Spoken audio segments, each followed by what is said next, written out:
family that enters the professional wrestling business.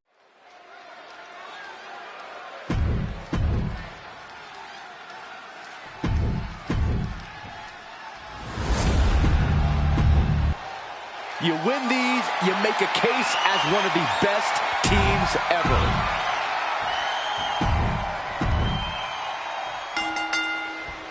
Remember, this match is under Tornado Tag Team rules. A 2-on-2 match where the pinfall submission has to happen inside the ring. In the Hell in a Cell, no tags, no countouts, no disqualification. The Usos and the New Day came into this match expecting and prepared to raise the bar, raise the level of competition, and make history. This is going to be unforgettable. All the talking we've heard leading into this match, we've heard the Usos call the New Day, quote, 3 clowns on a tricycle. Look, the Usos love the trash talk, but they deliver. And don't act like the New Day don't throw verbal jabs either. We had Big E earlier saying how he's going to drop some gloom and doom of biblical proportions. A prophecy Big E is fully capable of backing, too. Bang! Crucial counter there. Out of the ring, still surrounded by the hell that is the steel structure. He gets into the ring. Boom, right the button. DDT! Fight! The challenger enduring the punishment. Yeah, as Woods' tenacity was fueling him there.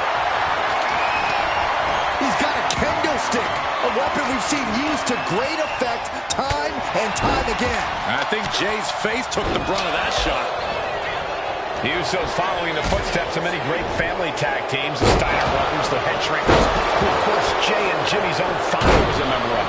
It would be a very proud moment for the Anoa'i family if the Usos can capture their 5th tag team championship here. The apple doesn't fall far from the tree for Jay and Jimmy. Just a factory of the elite specimens come from the Anoa'i blood. Corey, for as entertaining as the New Day are, they can scrap with the best of them. Remember that. Look, don't let the bootios and trombones fool you. New Day can get down and dirty, especially when they have the Usos pushing them. New Day are prepared for an all-out brawl tonight. I have a feeling the Usos' objective is to send the New Day to the hospital. Well, two teams so familiar with each other, some innovation with weapons almost becomes a mistake. The challenger is going for it. And he kicks out at 2. He thought he had it. Looking to explore every inch of hell here now. Oh, God. Oh, man. And he now slides back into the ring.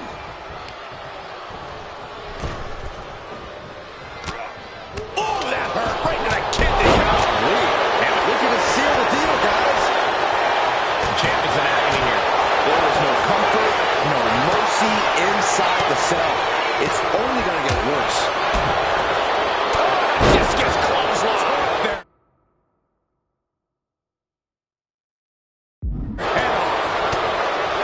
The Usos and the New Day have had such a back-and-forth competition within the tag team division. You can just look at these teams' title reigns, their dominance. What tells you these are the 2 best teams that WWE has had in a long time. And while I do believe there's an underlying mutual respect, we won't be seeing it.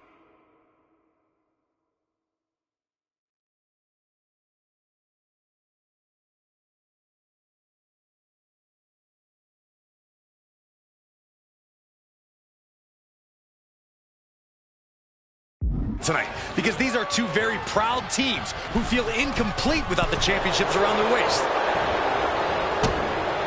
Boom! And an uppercut. Nasty. Elbow drop. Crashing down. Samoan drop. Foot to the belly. And the action is shifting now into that dangerous area between the ring and the walls of the cell. Ooh. Ooh. Headed out to ringside now. What does he have planned? Oh, that'll rattle you. New Day referred to this as their power lineup when having Big E involved in there with Xavier Woods. Big E, the obvious powerhouse of the group. Woods has that blend of speed and power, making him the most well-rounded superstar for New Day. What's interesting, though, is this is the lineup that lost to the Usos at SummerSlam. The New Day not choosing Big E and Kofi to beat the Usos a few weeks ago could prove to be costly. The champion taking even more of a beating here. And in these situations, it's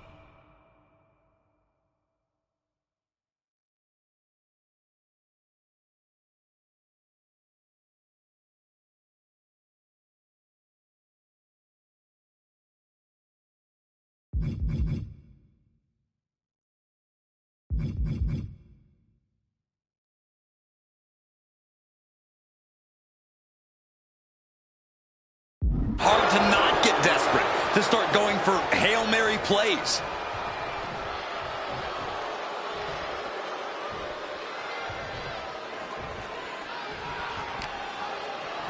Uppercut.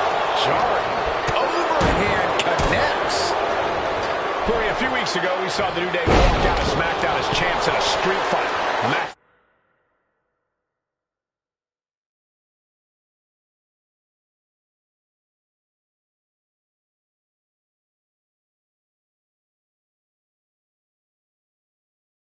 the Usos handpicked, but this environment is totally different.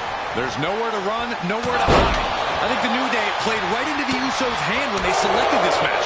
Jimmy and Jay have a street mentality. They're perfectly equipped to turn Hell in a Cell into the Uso Penitentiary.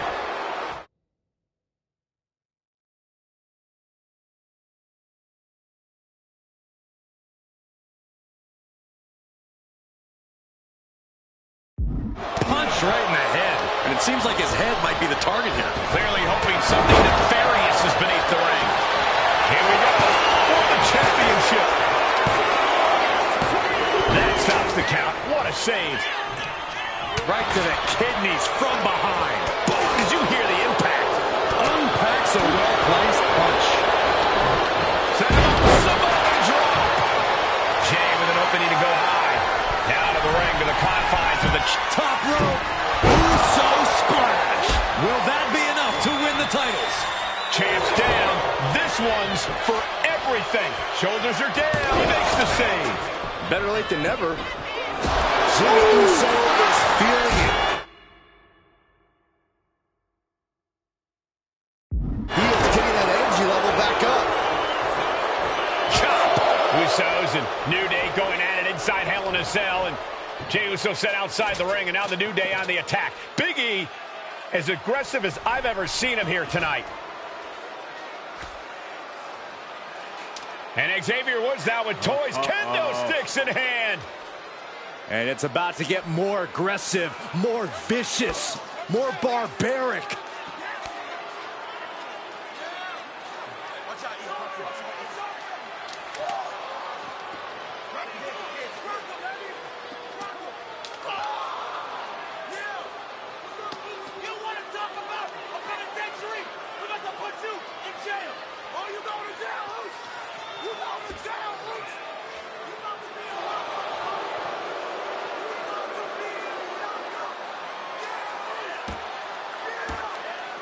I've never seen this vicious of a side from the New Day. It's what Hell in a Cell does to you.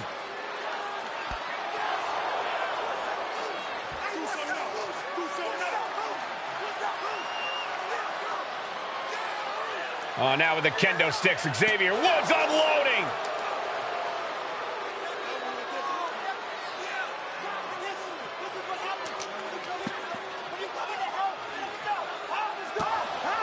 Well, you're saying it, Byron. Hell in a Cell makes you do some awful things. Just attempting to survive, attempting to win. Do whatever you want, punish however you want. Right now, that seems to be the mission statement of the New Day in order to retain the SmackDown Tag Team titles. And that's what it's about, proving you're the best in one of the most insane environments in WWE today. The New Day have just changed the whole complexion of this match. I don't know if I've seen New Day go to these lengths before. Well, no time to be a jovial bunch when you're in a cell, Michael. Tonight, it's not about entertaining. It's about putting your sworn enemy to rest for good. Turn that around and reply with a boot. Talking to Xavier, he told me the one thing the Usos have taught us is that we have to embrace a more lawless culture here in WWE. a more lawless culture in this rivalry. And that could be the reason the New Day chose to have this match in the Hell in a Cell. It's been such a chaotic rivalry. Therefore, only this kind of lawless match could finally put an end to it for good. Ooh. And these attacks are spelling nothing but trouble. So many dangerous attacks, one after the other, making it difficult to regain any composure. Swing on sight and don't stop swinging till it's over. The Usos being relentless in their punishment. Kick to the gut. An impressive sequence from Jay. And the Usos now showing how well they know the New Day. Familiarity breeds contempt, and the Usos are showing their unfiltered disdain. The Usos and the New Day have been trading title reigns for the majority of the year now. This, the contractual rematch for the Usos. If they lose, the Usos won't get another opportunity for the titles as long as the New Day are champs. And just being around the Usos, it's not only about winning the tag team titles, it's about stripping the New Day apart. We're going to shut this down. Oh, quick resiliency from the challenger. This deep into the match, and he's able to kick out before a 1 count. It's stunning. Boom. Moving out from the ring closer to those towering walls of the cell. I guarantee that chair is not going to be used as it was designed for. What a clothesline! Ouch! Back into the ring here. Ooh, chuck that chair.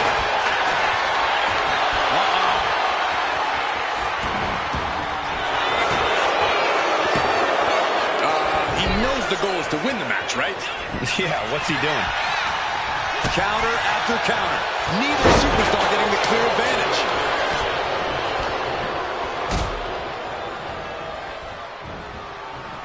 Suplex. Oh, getting smacked in the head with a chair. Title in the balance with the pin. And the Usos are 5-time tag team champions. Here are your winners, and the new SmackDown Tag Team Champions, Jimmy and Jay, the Usos. Hell in a Cell just became the Uso Penitentiary. It was barbaric. It was volatile. It lived up to the hype is what it did. The two greatest tag teams in the entire industry, raising the bar of competition inside the demonic structure.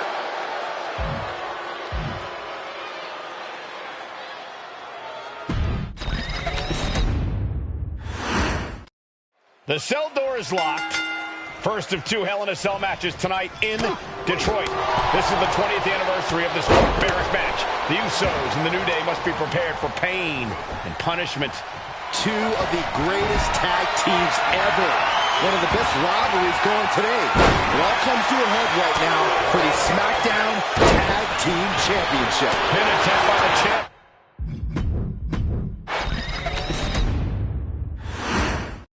The cell door is locked.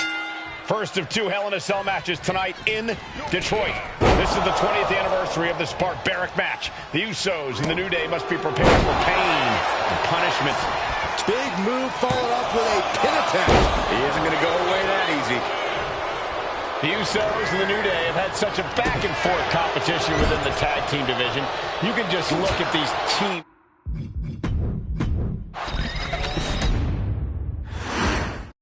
The cell door is locked. First of 2 Hell in a Cell matches tonight in Detroit. This is the 20th anniversary of this barbaric match. The Usos and the New Day must be prepared for pain.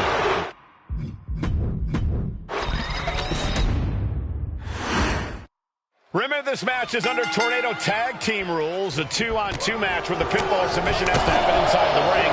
In the Hell in a Cell, no tags, no countouts, no disqualification. The Usos and the New Day came into this match expecting and prepared to raise the bar, raise the level of competition, and make Shoulders down, Penny predicament, and kicks out before the count. This match is not going to end so soon.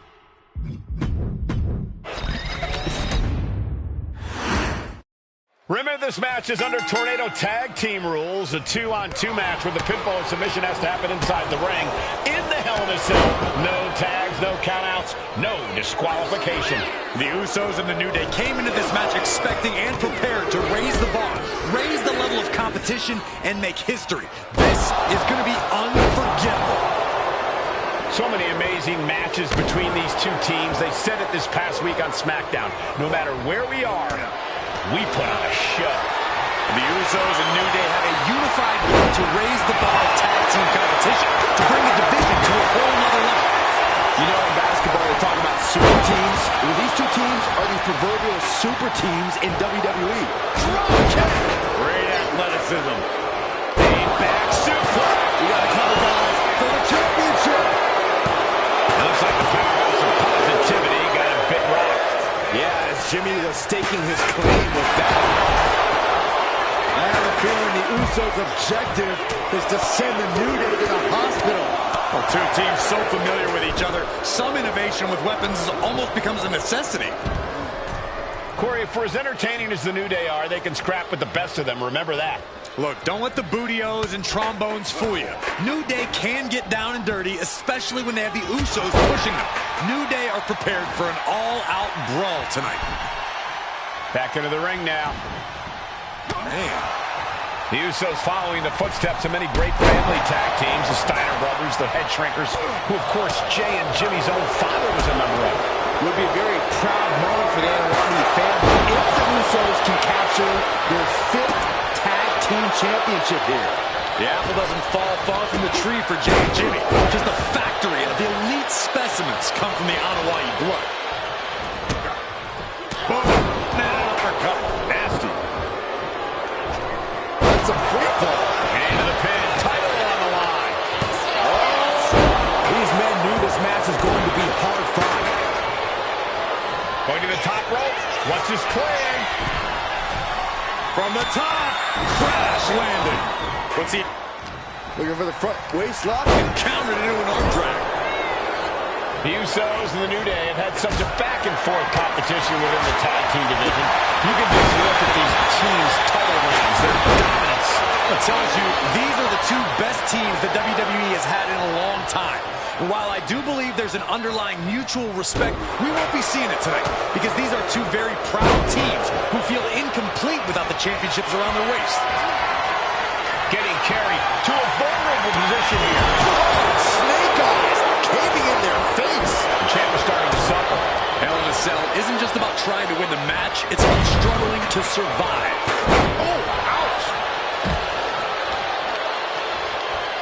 Out of the ring. Oh, shocking inside cradle. Small packages could be it. Stays in the fight for the title. Not yet. Vicious right forearm. All the talking we've heard leading into this match, we've heard the Usos call the New Day, quote, 3 clowns on a tricycle. Look, the Usos love to trash talk, but they deliver. And don't act like the New Day don't throw verbal jabs either. We had Big E earlier saying how he's going to drop some gloom and doom of biblical proportions. A prophecy Big E is fully capable of backing, too. Going for the pin.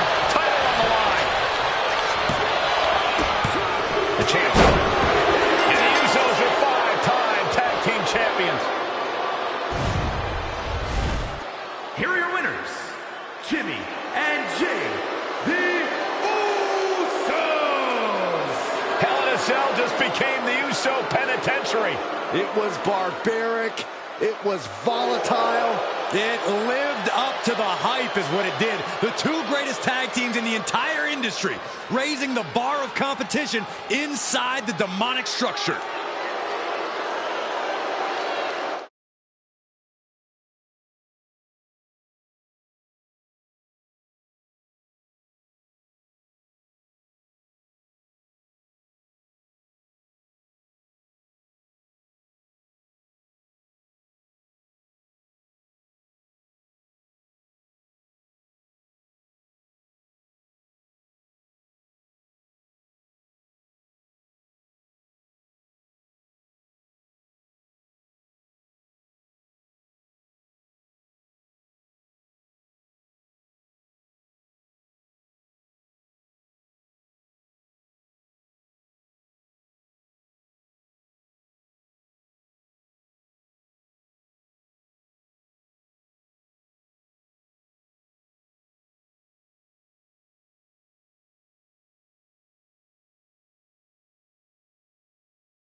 Remember, this match is under Tornado Tag Team rules, a 2-on-2 match where the pinfall or submission has to happen inside the ring. In the Hell in a Cell, no tags, no countouts, no disqualification. The Usos and the New Day came into this match expecting and prepared to raise the bar, raise the level of competition, and make history. This is going to be unforgettable. All the talking we've heard leading into this match, we've heard the Usos call the New Day, quote, 3 clowns on a tricycle. The Usos love the trash talk, but they deliver. And don't act like the New Day don't throw verbal jabs either. We had Big E earlier saying how he's going to drop some gloom and doom of biblical proportions. A prophecy Big E is fully capable of backing, too. Got him in the corner now. Ooh, Jimmy manages to counter. Hoisted up. Snap suplex. He gets sent straight down to the floor. Going over. Nice. DDT. And now he's back into the ring. And that was some vicious DDT we just saw. Oh, and a chair shot delivered. And it's going to be hard for Woods to send a message if he gets outmatched like that. Yes, the Usos showing just how no-nonsense they can be. This cell is meant to contain all these superstars, but that's not to say that this cell can't inflict unimaginable damage on those who step inside. We're going to see these teams tap into their barbaric nature. 20 years of Hell in a Cell, and this structure still surprises me with the ways it can torture every part of your anatomy. The Usos following the footsteps of many great family tag teams, the Steiner brothers, the Head Shrinkers, who of course Jay and Jimmy's own father was a member of. It would be a very proud moment for the Anoa'i family if the Usos can capture their 5th tag team championship here. The apple doesn't fall far from the tree for Jay and Jimmy. Just a factory of the elite specimens come from the Anoa'i blood. Vicious right forearm. And he comes in under the ropes now. Cover! We got a new champ here! He breaks the pin, keeping his team in this one. It pulls off the reversal. Quick thinking that time.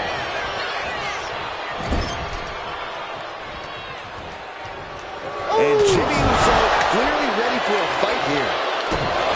A few weeks ago, we saw New Day walk out of SmackDown as champs in a street fight.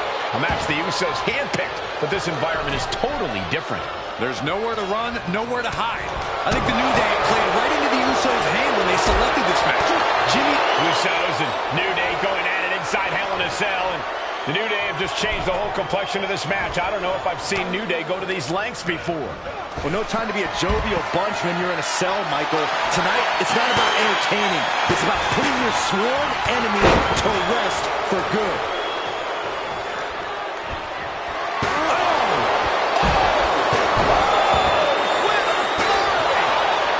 Successive move is putting their opponent in a dicey situation. You better have an aptitude for pain because it just keeps coming. Swing on sight and don't stop swinging till it's over. The Usos being relentless in their punishment.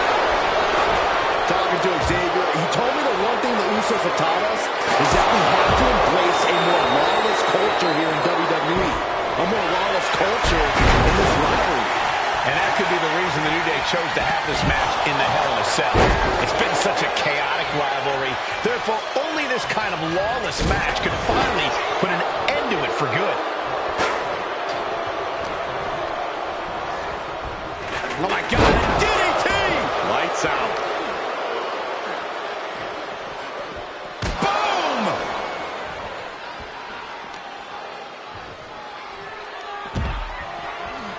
Oh, that can rock you.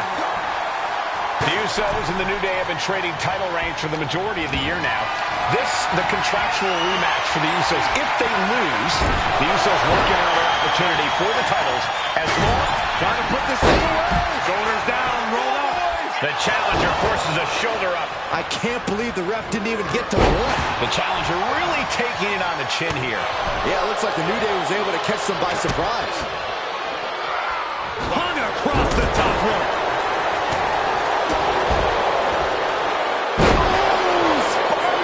A lot of damage being piled on the champ. Yeah, this is troubling. Can only hold on for so long now. Now to the ring, to the confines of the chain link enclosure. Great Great job anticipating Jimmy. He's leaving the ring now. No countouts to worry about. Ooh! He quickly slides into the ring. And Jimmy and Big E slugging it out middle of the ring. This has been a vicious, brutal match between two of the great tag teams today. Here comes Jey Uso into the fray alongside of his brother. Bang! Double super kick. And the Usos now looking for that patented Uso splash from the top rope. Uso splash! The cover to win the tag team titles, and Woods, handcuffs and all, breaks it up. At the last possible second, Xavier Woods saving this match for his team. Credit to Woods for his never say die attitude, but Xavier Woods is outgunned right now. And look at Woods still fighting back. Yeah, with the handcuffs, using the handcuffs as a weapon. That's smart.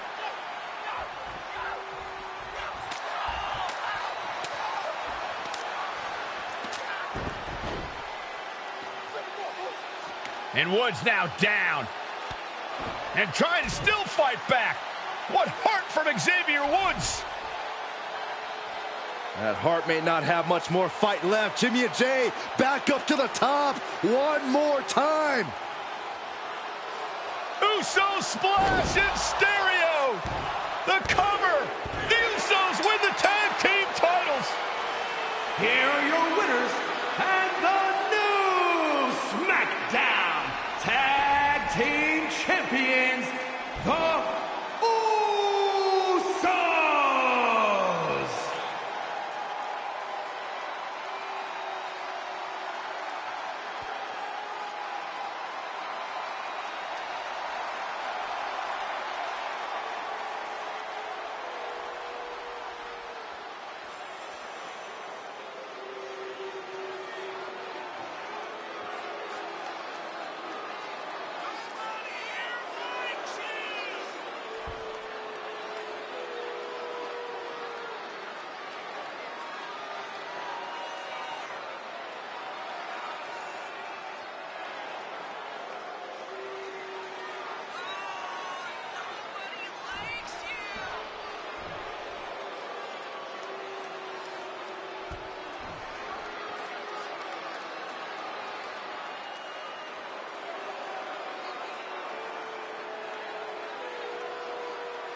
Next on our showcase is someone who wasn't born into this family, but has put in the time and more than earned her spot. She's always happy to leave haters in the rear view, and when she enters the room, you will undoubtedly feel the glow.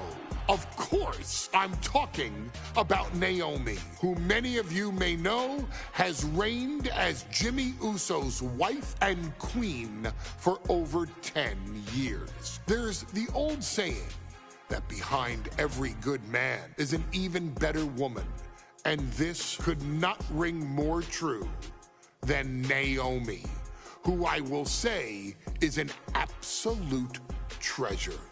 Jimmy will frequently speak during old Bloodline planning sessions about how much her support and love drove him to improve as a superstar, always stressing her importance not only to the WWE Women's Division, but to his career and his life as well. In the ring, there is no denying Naomi's skills. The former women's tag team and two-time SmackDown Women's Champion has the mental tenacity to push through the toughest part of any match and possesses breathtaking physical skills. Naomi uses her dancing background to constantly innovate with her offense, resulting in some of the most beautiful moves you will ever see, unless you're on the receiving end of them. Naomi is an inspiration to so many of our younger members of the WWE Universe, showing a new generation that anything is possible if you just put in the work and never stop believing in yourself. Naomi has battled against the very best in the women's division, taking on foes like Charlotte Flair, Bayley, Shayna Baszler, and Io Sky. My favorite moment of Naomi was when she won the title in her hometown, Orlando, at WrestleMania. To compete against that caliber and maintain the level of success that Naomi has for her entire WWE career is something worth, shall I dare say, acknowledging. Naomi has even teamed with fellow family member Tamina through the years, proving the family you choose can often be the most important. And in true Uso fashion, Naomi shows an unrelenting desire to win, to achieve greatness, and to dominate her opposition. Many mistake her smile as a sign of kindness, but they quickly realize their mistake as Naomi unleashes a flurry of kicks, flies at them with moonsaults from all angles, and then ties them up in knots. Naomi is having fun, but Naomi is never playing. And now, we take you back to the 2020 edition of Super Showdown, which saw Naomi challenge Bayley for the SmackDown Women's Championship. Unfortunately, a ridiculously lax referee decided it was just fine for Bayley to basically do whatever the hell she wanted. Bayley's, oh my gosh, she's trapping Naomi's legs in her shirt. And Naomi wound up suffering an embarrassing loss after Bayley used wardrobe to her advantage. Well, Bayley, we can pretty much guarantee that trick won't work again. This is your chance to help guide Naomi to a third SmackDown Women's Championship, and to do it by defeating one of the greatest competitors WWE has ever seen. Your wise man has nothing but respect and admiration for Bayley's abilities, but those abilities are eclipsed by Naomi's extraordinary trinity: smarts, strength, and aerial attacks that should give all of you everything you need to get the win and the title.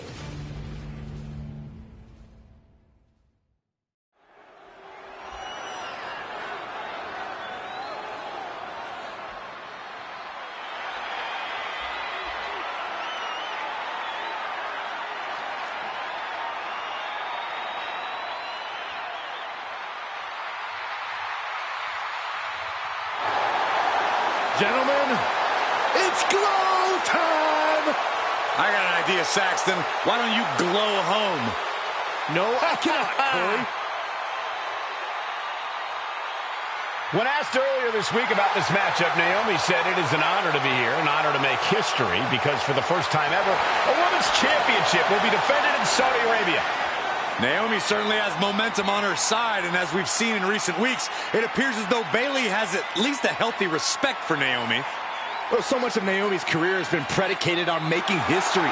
You think back to Naomi being the winner of the inaugural WrestleMania Women's Battle Royal, being the first African-American SmackDown Women's Champion, and tonight, once again, an opportunity to make history in her career.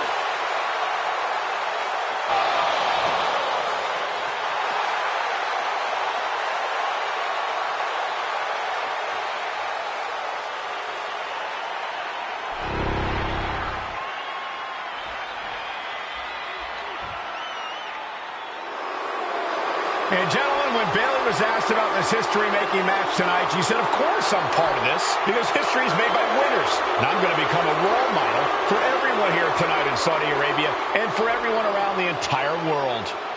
I asked Bayley her thoughts on this match, and she said, new country, same sheep. Bayley is nothing if not confident headed into this match. Oh, and everything you just said is indicative of the new attitude, the new personality of Bayley.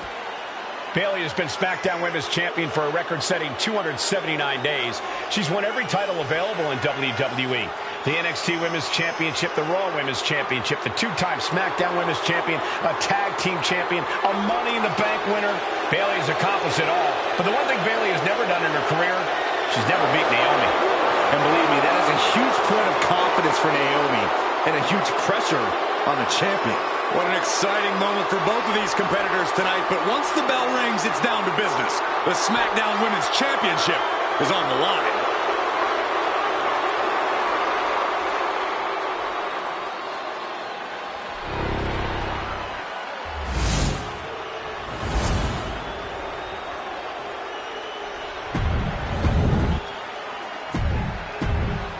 For the first time ever, we have a Women's Championship.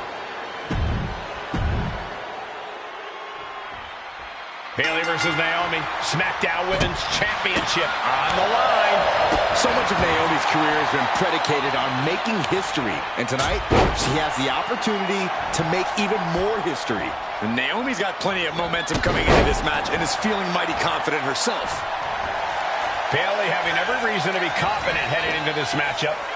But 279 days as champion, Corey, can take a toll on you. Bayley has been carrying an exhausting weight on her shoulder for a long time.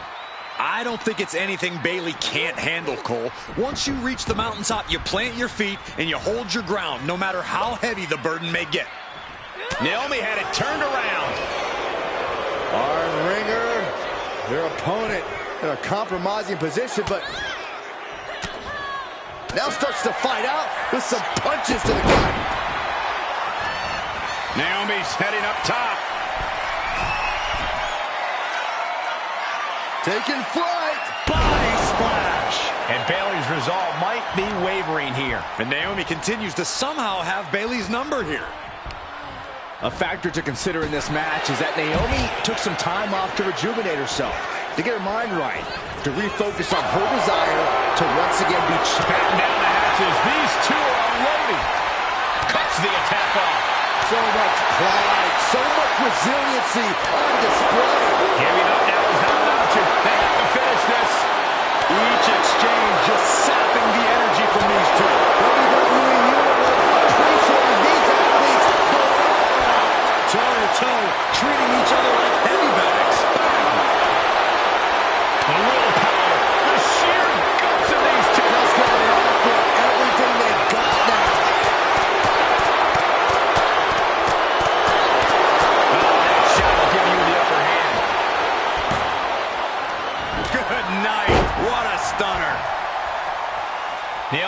tested her mettle in recent weeks, as the road to this championship opportunity was a difficult one. Needed to defeat former SmackDown Women's Champion Carmella. We know Naomi has a heavy... Taking flight. Whoa, what a landing. Took a leap of faith and connected perfectly. This could be just what they needed.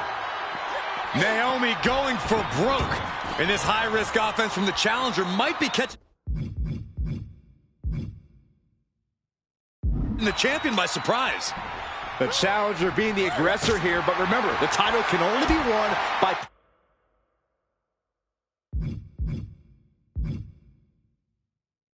pinfall or submission inside the ring.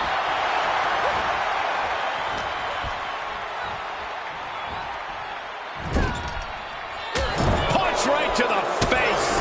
Oh! And now he...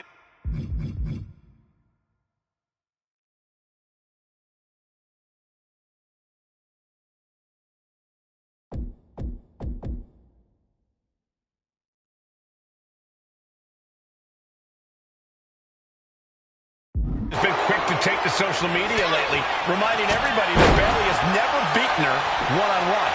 Yeah, not so subtle reminder to Bayley, who has been very insulting, very humiliating to a lot of people in WWE. And that attitude is why Naomi wants to dethrone Bayley, take the SmackDown Women's Championship away from her, and maybe humble Bayley a little bit. Look at this. This is outrageous athleticism. What a head scissor takeover.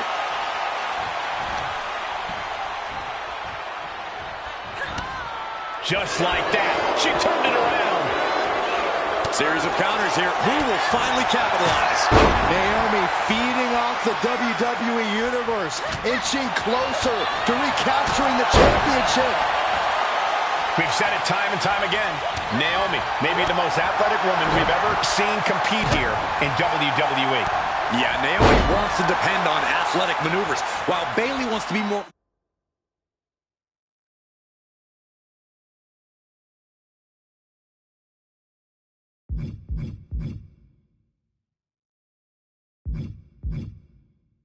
methodical and fight a more classic wrestling style. Momentum is really on Naomi's side. Naomi picking up the pace against Bayley. Uh-oh, feel the blow! And she releases her own submission. And I have to question as to why she would do that. This looks like she's setting the foundation for a masterfully laid trap.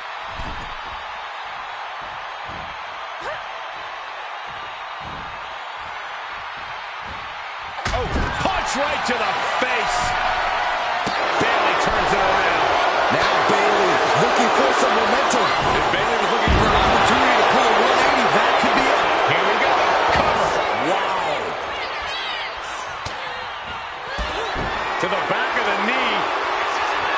Rose flag. That's it. The title's going nowhere.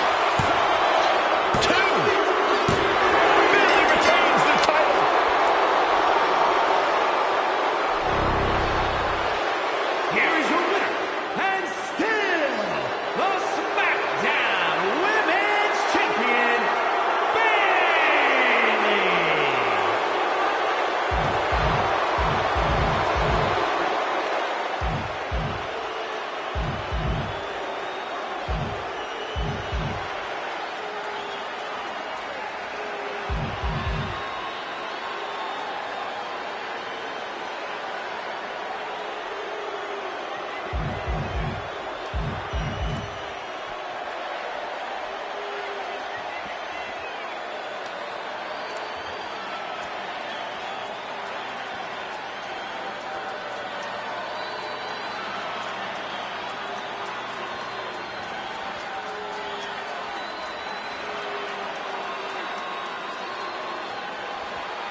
Next on our showcase is someone who...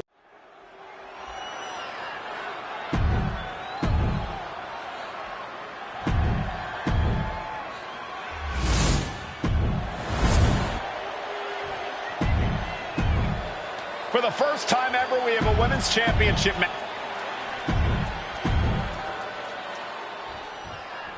Bayley versus Naomi. SmackDown Women's Championship on the line. So much of Naomi's career has been predicated on making history. And tonight, she has the opportunity to make even more history. And Naomi's got plenty of momentum coming into this match and is feeling mighty confident herself. Stunner! Emphatically delivered. And Naomi has been quick to take to social media lately, reminding everybody that Bayley has never beaten her one-on-one. Yeah, not so subtle reminder to Bayley, who has been very insulting, very taking flight. Fast movement gets her out of the way. Went for it at the wrong moment and paid a terrible price with that impact on the outside. Stunner! And slides back into the ring. Climbing to the top rope here. Up high. All the way to the outside. That's going to be on highlight reels for a long time. Incredible courage to even attempt that.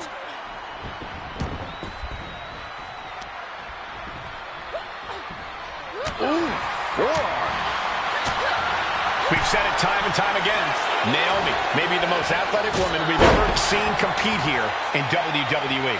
Yeah, Naomi wants to depend on athletic maneuvers, while Bayley wants to be more methodical and fight a more classic wrestling style. A factor to consider in this match is that Naomi took some time off to rejuvenate herself, to get her mind right.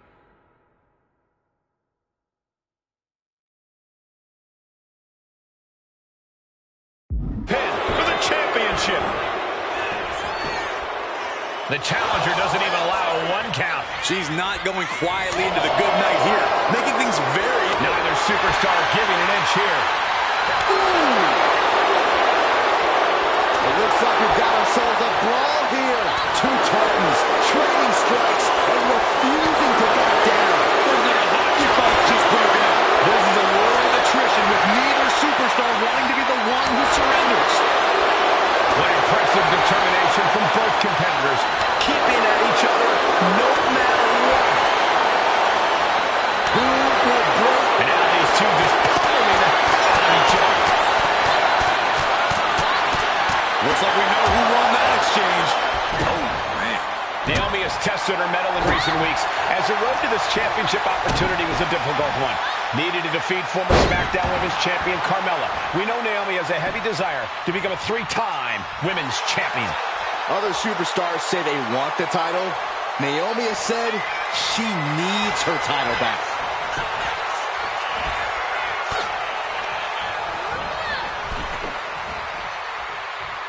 Lands a timely reversal. Naomi managing to find some of that needed breathing room. Yeah, Naomi's survival instincts are taking over. Bayley struggling to defend herself. And Naomi continues to somehow have Bayley's number here. Nice suplex. Getting up, but she has no idea she's in the crosshairs. Fighting their way out of this position. Elbows to the temple. Bayley having every reason to be confident heading into this matchup. But 279 days as champion, Corey, can...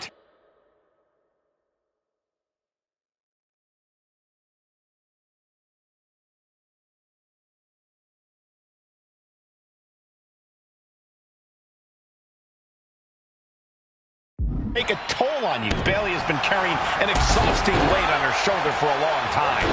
I don't think it's anything Bayley can't handle, Cole. Once you reach the mountaintop, you plant your feet and you hold your ground, no matter how heavy the burden may get. And Naomi keeping Bayley on her toes, pushing the pace on the champion. Naomi moving fast, showing that superior athleticism. Bayley might not be able to keep up here. Oh, atomic drop! Ooh. And Naomi has taken the upper hand. Naomi picking up the pace against Bayley and keeping her all out of sorts. Springboard, but nobody home. Taking things to the outside, but got to make sure to heed the official's count. Oh, what a clothesline. And I think it was you, Byron, who asked Bayley if she changed. And she said, I didn't change. I just did what I had to do, and look what I've done. Well, you're right.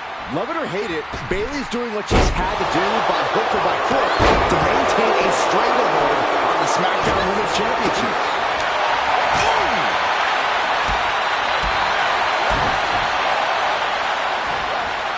Back suplex. More to come. Up high, down low, leg drop. Senton connects.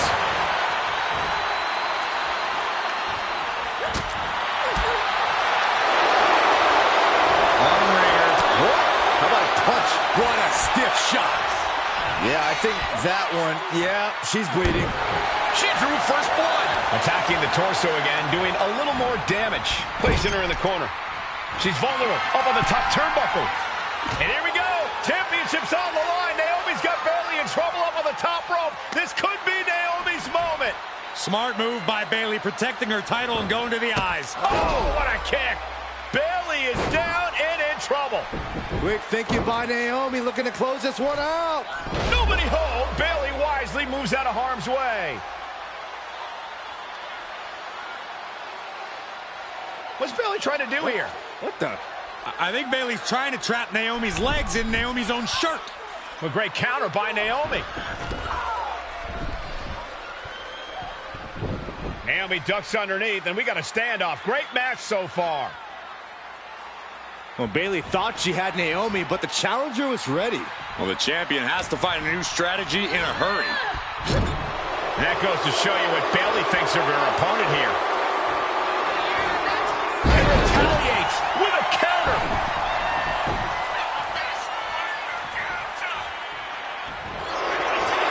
Forearm's gonna cut off the ring. Guillotine applied.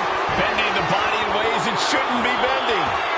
It's all Dangerous situation, needs to find a way out fast, and she does. Great move.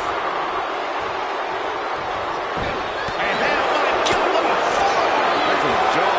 Naomi out of harm's way.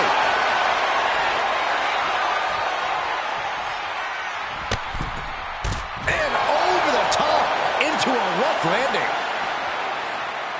She heads out of the ring.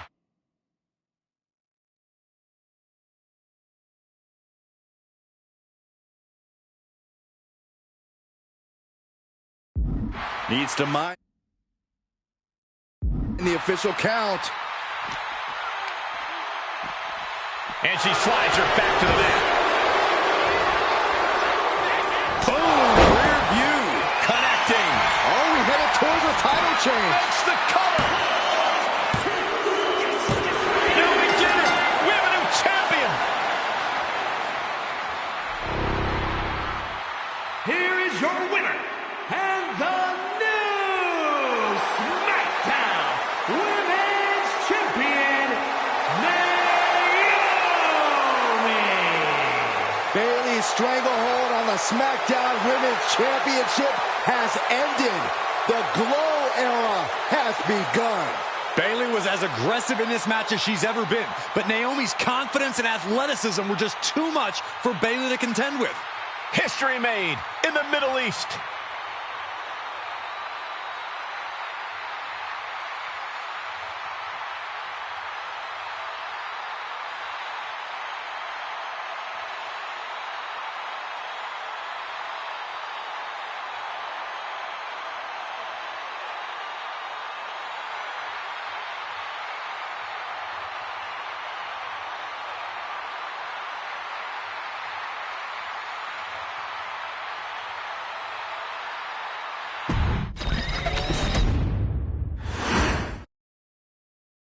Ladies and gentlemen, if it weren't for the next two superstars in our showcase, none of this would be possible. Because without Afa and Sika, without the Wild Samoans, there truly is no dynasty. While it was their father who made the blood oath with High Chief Peter Maivia, it was Afa and Sika who built the family up, training generations of relatives, all with the single goal of becoming the best professional wrestler on the face of the planet. And while the two would together be WWE Hall of Famers, based solely on their work as trainers and cultivators of the next generation, their in-ring successes only add to their immortality. Alpha and Sika formed WWE's most dominant tag team of the early 1980s, fighting their way to the WWE Tag Team Championship on 3 separate occasions. Opponents were often defeated before the bell even rang to start the match, falling victim to the aura and the intimidation factor of having to step into the ring with the Wild Samoans. Accompanied by Captain Lou Albano, the trio formed a masterful group that was able to take all opponents off their game, be it through Albano's devious schemes or the overpowering nature of the Wild Samoans. WWE had never dealt with a team so primal, turning each match into a battle of survival. Most feared, the deadly Samoan drop, a move that has been imitated by many, but duplicated only by a chosen few. There they are, the Wild Samoans. These are immigrants coming from the island, trying to figure it out, trying to find a way. I couldn't imagine being these men. I couldn't imagine taking on these responsibilities of setting the tone in a whole new country. And then trying to break into entertainment on top of that. But they made it work. And that's what we are. We're workers. We make it work. These tribal elders set the standard for all of their descendants to not only follow, but they also taught their descendants how to surpass it. So beloved were the two that perhaps no moment holds more significance to your tribal chief, Roman Reigns, than when he was presented the Ula Fala by his father Sika and Uncle Afa after the 2020 Hell in a Cell event. You see, it was their acknowledgement that gave Roman Reigns the unshakable confidence to continue his journey to becoming the greatest of all time. The utmost respect, love, and gratitude for those men. Because if my father and uncle don't do what they do, we're not here. We now humbly present to you the honor of walking in the famed footsteps of the Wild Samoans, finding a tag team in WWE's long and storied history that we felt would test the Wild Samoans was not an easy task. But then a thought came to your wise man. Why not give the audience exactly what they want? Why not put the Wild Samoans against one of the greatest tag teams of all time? Why not present Afa, Sika, the Wild Samoans versus Bubba Ray and Devon, the Dudley Boys? And if we're going to go that far, let's do it in a tables match. Showcase that savage brutality that made both teams the eternal legends we know them to be. No pinfalls, no submissions, no rules. Just be the team that avoids being put through the table, and you will emerge victorious. And with these 4 men, you better believe that things are going to get extreme.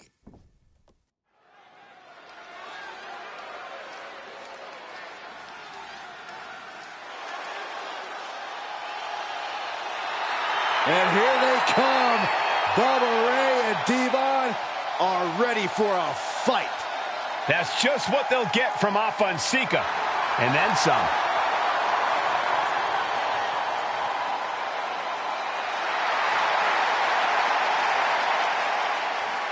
The following contest is a tag team tables match.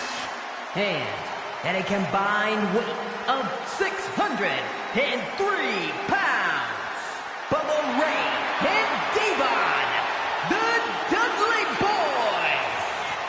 It takes a strong brotherly bond to agree to go into battle against the Wild Samoans, but that's exactly what Bubba Ray and Devon have.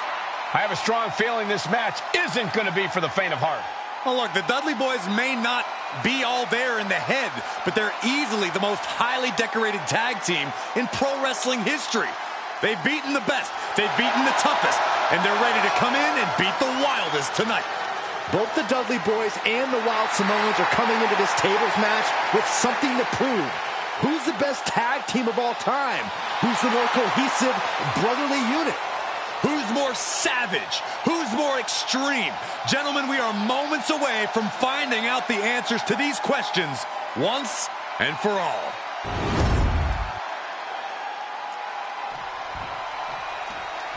Guys, this is going to be a great one. You can feel the electricity already. I feel the excitement and some fear, too. Accompanied by Captain Lou Albano at a combined weight of 645 pounds.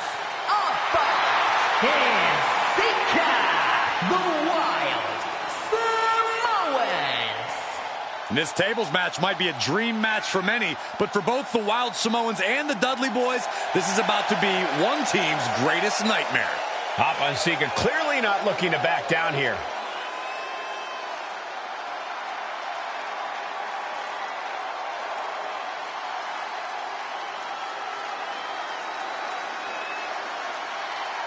The Dudleys can certainly handle their own, but they've never faced anyone or anything like the Wild Samoans. Those mean looks on both Afa and Sika's faces, I'll tell you, they're out for blood. And the Dudleys are about to walk right into the lion's den.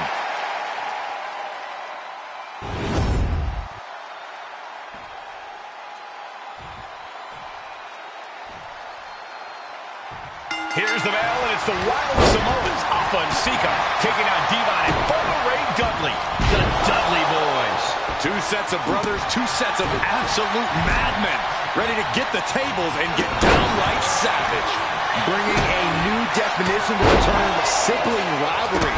This one will get extremely physical. And we can harp on how this match was something almost tailor-built by the Dudley Boys. With a famous series of TLC matches they've had, the Dudleys have become synonymous with the T, TLC. And that didn't stand for tender, Cole. It means tables, and it means lots of them. Yeah, and if Bubba Ray and Devon can get the Wild Samoans to a table tonight, it will really add to the Dudley Boys' legacy even further. Got them off their feet here. What goes up must come down, and it sure as hell did right there. Snapmare. And into the corner he goes. Now clearing the announce desk, this isn't going to end well. Taking his time, preparing to attack. Oh my gosh! Corey, the Wild Samoans are about as tough and mean as they come, a very physical duo, and we've seen how they use their heads, almost like a concrete weapon. Yeah, they don't need much flash. They're just a formidable ground and pound team. If they lack in offensive creativity, they make up for it in blunt force trauma. And nothing packs more blunt force trauma than an Afa or Sika headbutt. Now, these are obviously two juggernaut tag teams clashing, but this is also a match that clearly favors one team over the other. Beyond from the top. Good Lord, taking flight. From up top, right onto the target outside. That is kicking things into a whole new gear. Oh, tossed aside. I honestly can't believe we just saw a human being tossed like that. Looking for more damage here. Release back suplex. Ouch. Ava and Sika, both individuals that compete barefooted.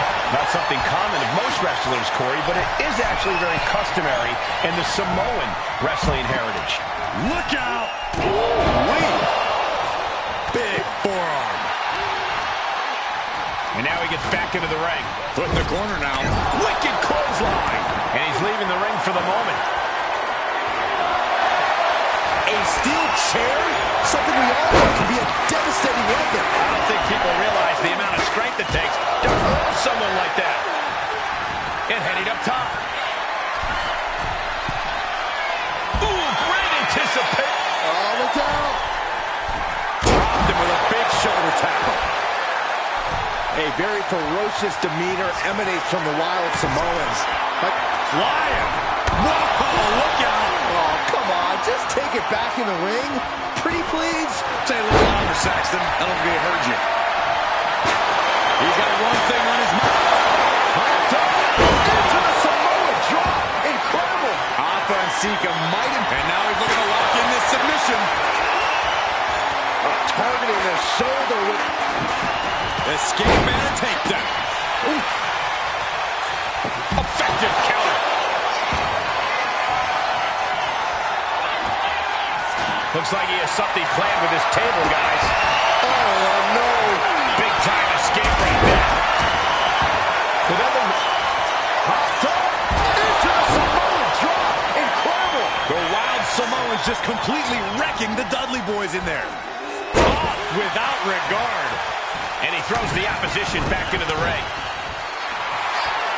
And a massive elbow to follow.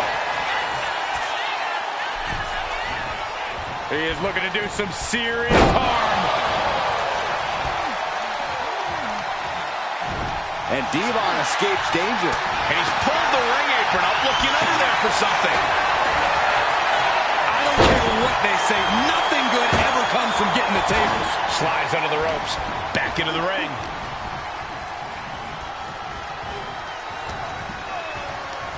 oh my goodness.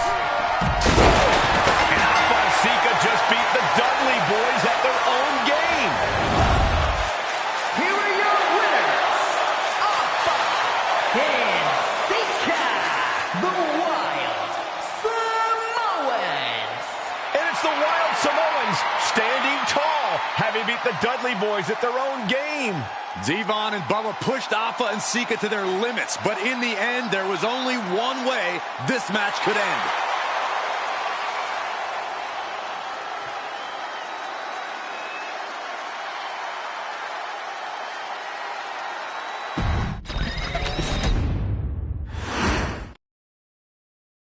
From the very moment he arrived as the enforcer of the Bloodline, Solo Sikoa has taken every brutal, savage element of his predecessors and refined them into a near-perfect smashing machine.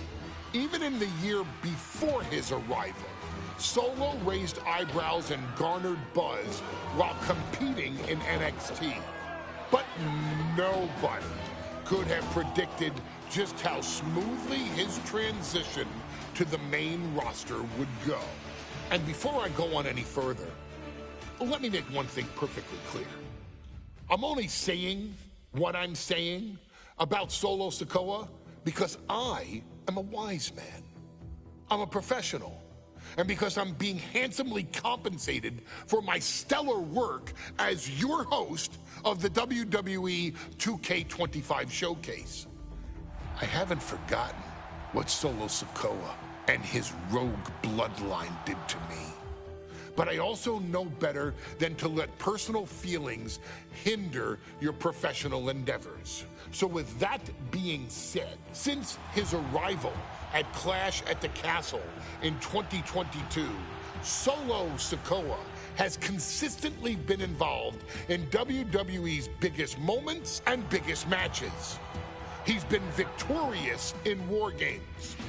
He's repeatedly enforced the Bloodline's will to maintain Roman Reigns' status as undisputed WWE Universal Heavyweight Champion. I brought Solo in as an insurance policy. Solo was here to protect me. Solo was here to maintain the promised land. He's violent. He's strong, he's fast, he's all those things. And he betrayed me. Any man who would betray me must be a very dangerous man. Solo defeated John Cena. Solo elected to betray your tribal chief, Roman Reigns, in an attempt to bestow upon himself the title of tribal chief. When I refused to acknowledge Solo as my tribal chief, you are not my tribal. He, Tama Tonga, Tonga Loa, and Jacob Fatu put me through a table in Madison Square Garden. And that led to opportunities to compete for the undisputed WWE Heavyweight Championship. It's led to more visibility with Solo's Rogue Bloodline ruling over SmackDown. Every choice Solo made only furthered his standing in WWE. He has the bloodlust of the wild Samoans, the brutality of his cousin Yokozuna, and the single-minded focus of Roman Reigns, all rolled into one. There is no question the future is his for the taking, and that he will be champion many times over, and that he may set records of his own before it's all said and done. Few men have so quickly served notice to all of WWE in the manner that Solo Sikoa has done. Whether you want to acknowledge him or not is irrelevant. One way or another, Solo Sikoa forces you to do just that, or you will suffer severe consequences. One by one, each and every single superstar on the WWE roster is going to find that out. Solo will make sure of it. I, of course, will simply await any and every opportunity for your tribal chief, Roman Reigns, to teach Solo some manners. Until that happens, though, we are taking you back to the one-year anniversary special for NXT 2.0, which saw then North American champion Carmelo Hayes, and indeed, he is him, issue an open challenge. Unfortunately for the future superstar, it was to be answered by Solo Sikoa, and things went as well for Hayes as you can probably guess. Showcase the unrelenting fury that has made Solo Sikoa nearly unstoppable, and defeat Carmelo Hayes to earn Solo his first championship victory. It won't be easy against Carmelo, especially when he has Trick Williams watching his back. And if you make one mistake against the champ, he'll take his shot and most likely hit nothing but net.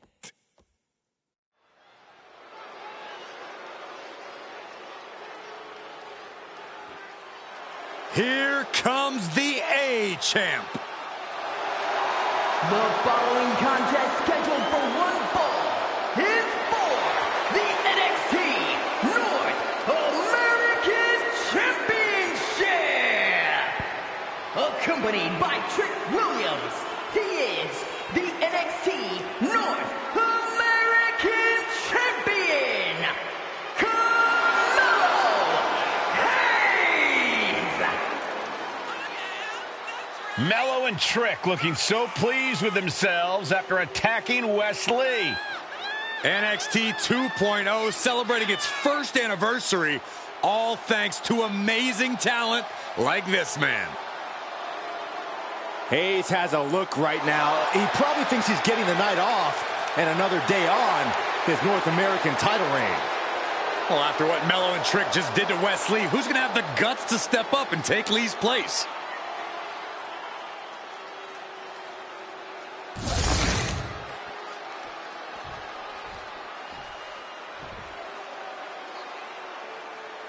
What? This place is shaking! We never thought we'd see Sikoa again. His opponent from Las Vegas, Nevada, weighing in at 250 pounds, Solo Sikoa! And Solo is dressed to fight, too. I really didn't think we'd see him again. We saw him at Clash at the Castle 10 days ago where he cost Drew McIntyre the WWE Universal Championship. Well, as far as I'm personally concerned, Sikoa isn't welcome around here. Mello needs the night off. Well, Mello talks about wearing the biggest crown in the WWE, but it's Sikoa who sits at the biggest table in WWE. Well, he wasn't exactly invited to sit at this table now, was he? We said to expect the unexpected. Is this title match going to happen?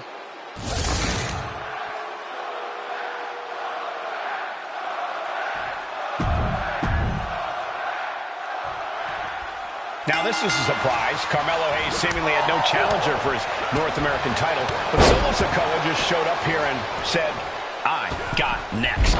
Thank goodness. Mello had an opponent chosen by the NXT Universe as they voted for Wes Lee. But Mello and Trick brutally attacked Lee backstage.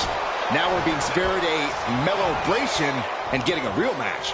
And I would have never expected Sikoa to show up. He just joined the Bloodline on SmackDown, and now he's in the main event of NXT. Can the Bloodline get even more gold tonight?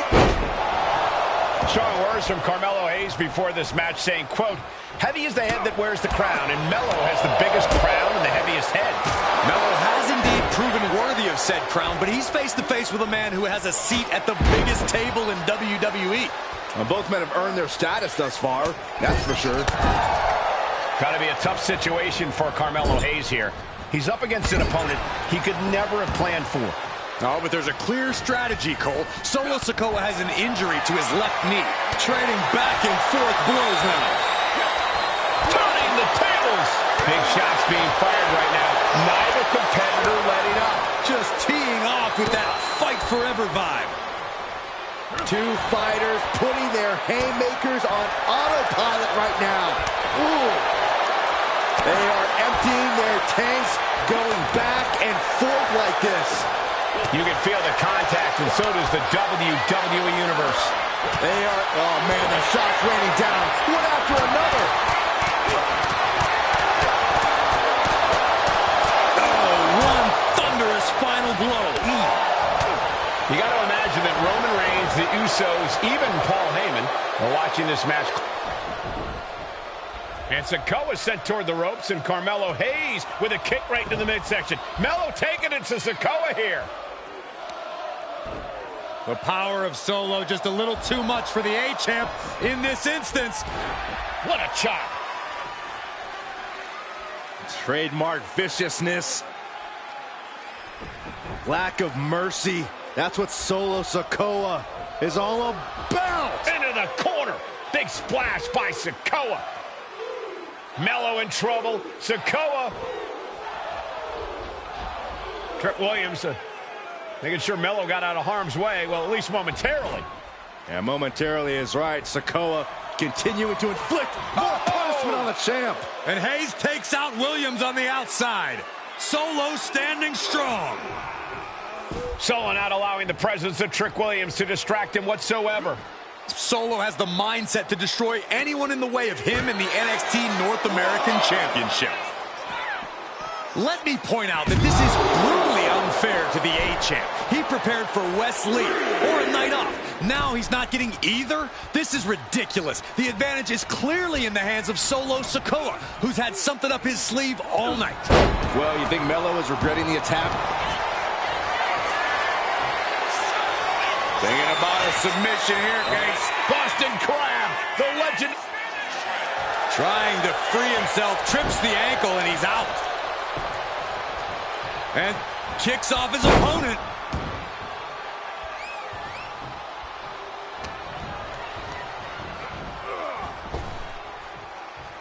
Ooh, retaliated with a knee to the face. Trick Williams has been quite the difference. Rearing way back. Samoan spike. The champ with a show of dominance. Feeling that move. Might have been a foolish move on behalf of the challenger, almost taunting the champ with that move. All of that work, all these big moves, and it still didn't earn the fall.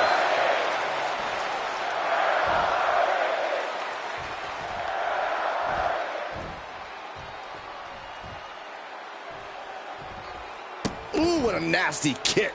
Kicks to the cranium of their opponent. Melo has weathered the storm and has shown he's ready for Sikoa. Uh-oh, headbutt. Nothing fancy there.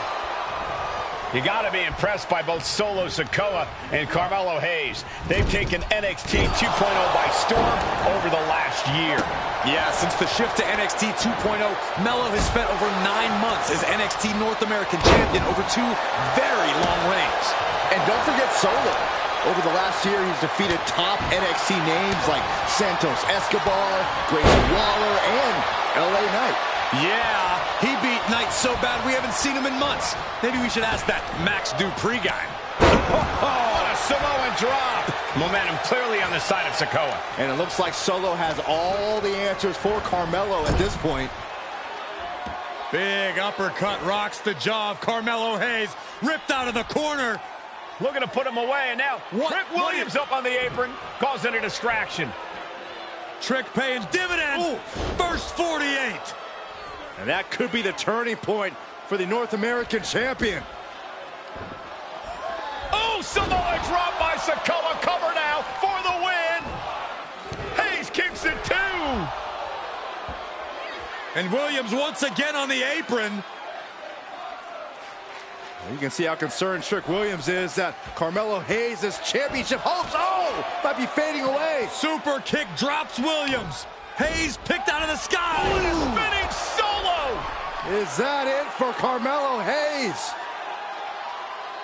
Trick is out. Carmelo is dazed. Here's your chance. Winding up. There's a Samoan spike. And the cover. We might be moments away from crowning a new What the? Sikoa is the new champion. Here is your winner, and new NXT North American Champion, Solo Sikoa. Solo is your new champion. And is the North American title now going to SmackDown? This has to be the most unpredictable era in WWE history.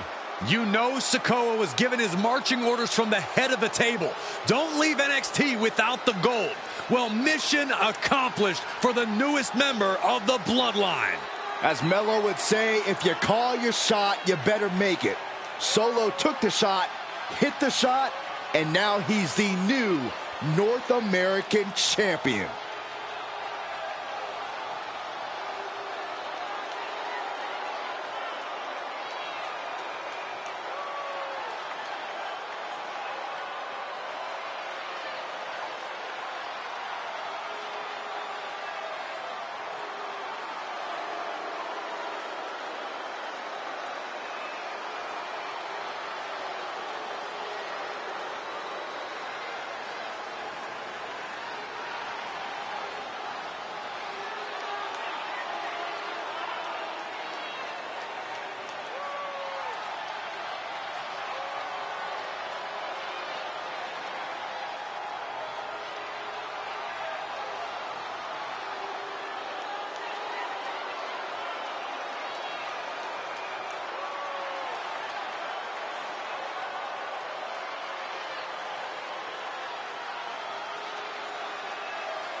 I ain't doing this one.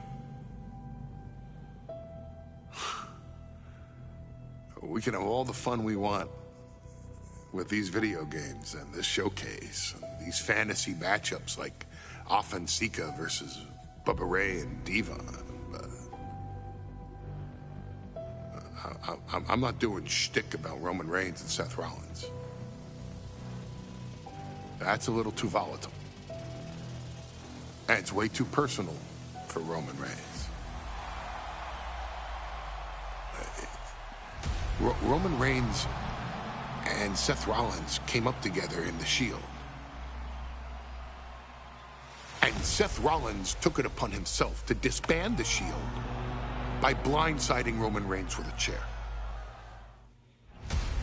At WrestleMania 31, Roman Reigns, in the main event of WrestleMania, was about to win the WWE title when Seth Rollins cashed in Money in the Bank and stole the main event, the match, and the title from Roman Reigns. Roman Reigns lost the Undisputed Championship after almost 4 years, the greatest title reign of all time, to Cody Rhodes. Not because Cody Rhodes was the better man, but because Seth Rollins was right there. And the seduction, the bloodlust that Roman Reigns had for that moment of revenge was too much for Roman Reigns to give up. And for the first time in Roman Reigns' life, he took his eye off the ball for that much time and smashed Seth Rollins with a chair, the same way Seth did a decade earlier to Roman. And that moment gave Cody Rhodes all he needed to end the most historic title reign in WWE history. I'm supposed to do shtick about Roman Reigns versus Seth Rollins for a showcase? I mean, it's smart, because the next time Roman Reigns steps into the ring with Seth Rollins will be the last time Seth Rollins steps into a ring. Next time Roman Reigns gets his hands on Seth Rollins, you won't have your architect anymore. You won't have your visionary anymore. You won't have your revolutionary anymore. You will have your tribal chief, Roman Reigns, but you'll never again have Seth freaking Rollins. Roman Reigns will put an end to Seth Rollins in WWE. And then the only way you'll ever be able to see Roman Reigns versus Seth Rollins will be in the WWE 2k25 showcase. Roman Reigns versus Seth Rollins from the 2022 Royal Rumble. And that's not a prediction.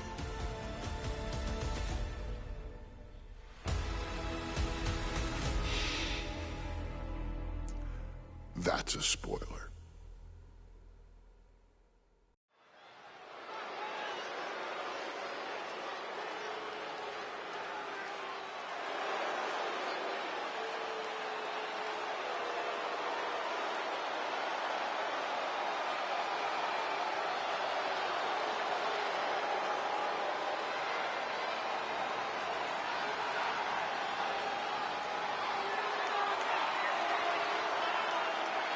The big question as we kick off Royal Rumble, will Roman survive tonight?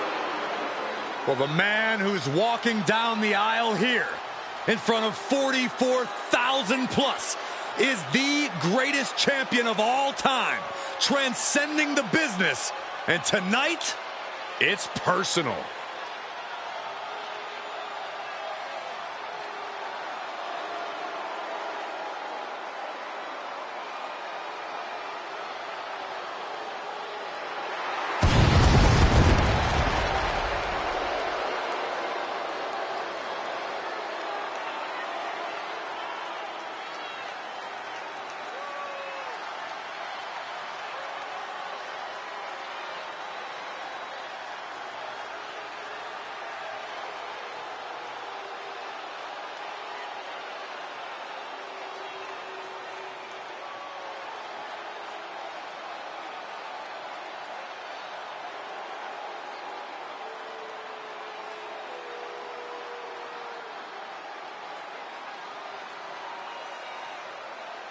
For 17 months, Roman Reigns has dominated everyone.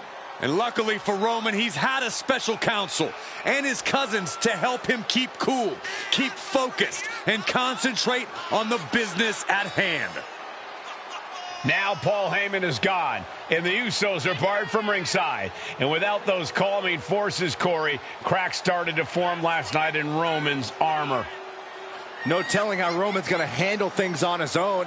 It's been years since he competed on his own, but that's the situation we're seeing right now for the Tribal Chief.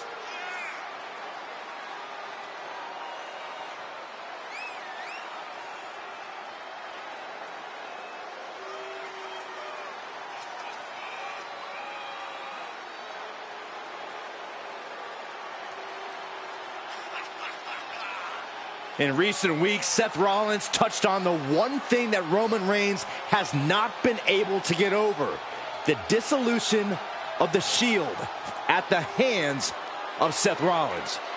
Roman Reigns is a loyal man, a family man, and what Seth Rollins did to his family was cowardly in the eyes of the head of the table, the Tribal Chief, the man who was blessed by the gods of sports entertainment.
Corey, on SmackDown last night, we saw one thing that we haven't seen out of Roman Reigns. We saw Roman Reigns lose his cool.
Look at this. Even more mind games from Rollins. As we heard that music pop right there, the Shield, you can't help but have a little nostalgia. You can't help but think back to the glory days of when the Shield would go to town, beating everybody down. Until that man right there, Seth freaking Rollins, decided to tear it apart. Seth Rollins says he knows Roman Reigns so well. He knows how to prey on the insecurities of the Universal Champion. He knew there was one thing that Reigns will never get over, and that is that Seth Rollins chose to end the Shields. The infamous blow to the back of Roman Reigns with a steel chair many years ago, which broke up perhaps the greatest faction in WWE history. Well, tonight, Rollins will use that to get in the head of the champ and win the Universal title.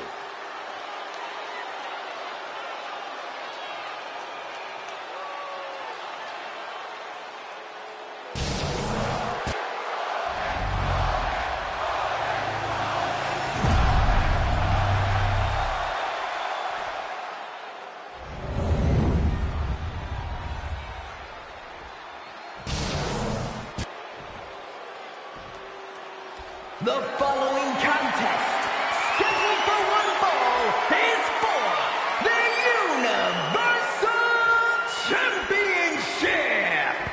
Introducing the challenger from Davenport, Iowa, weighing in at 217 pounds, Seth freaking Rollins.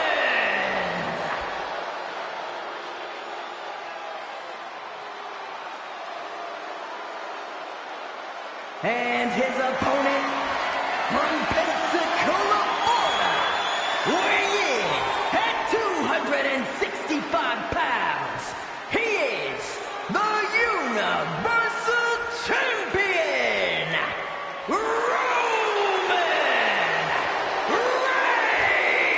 Reigns.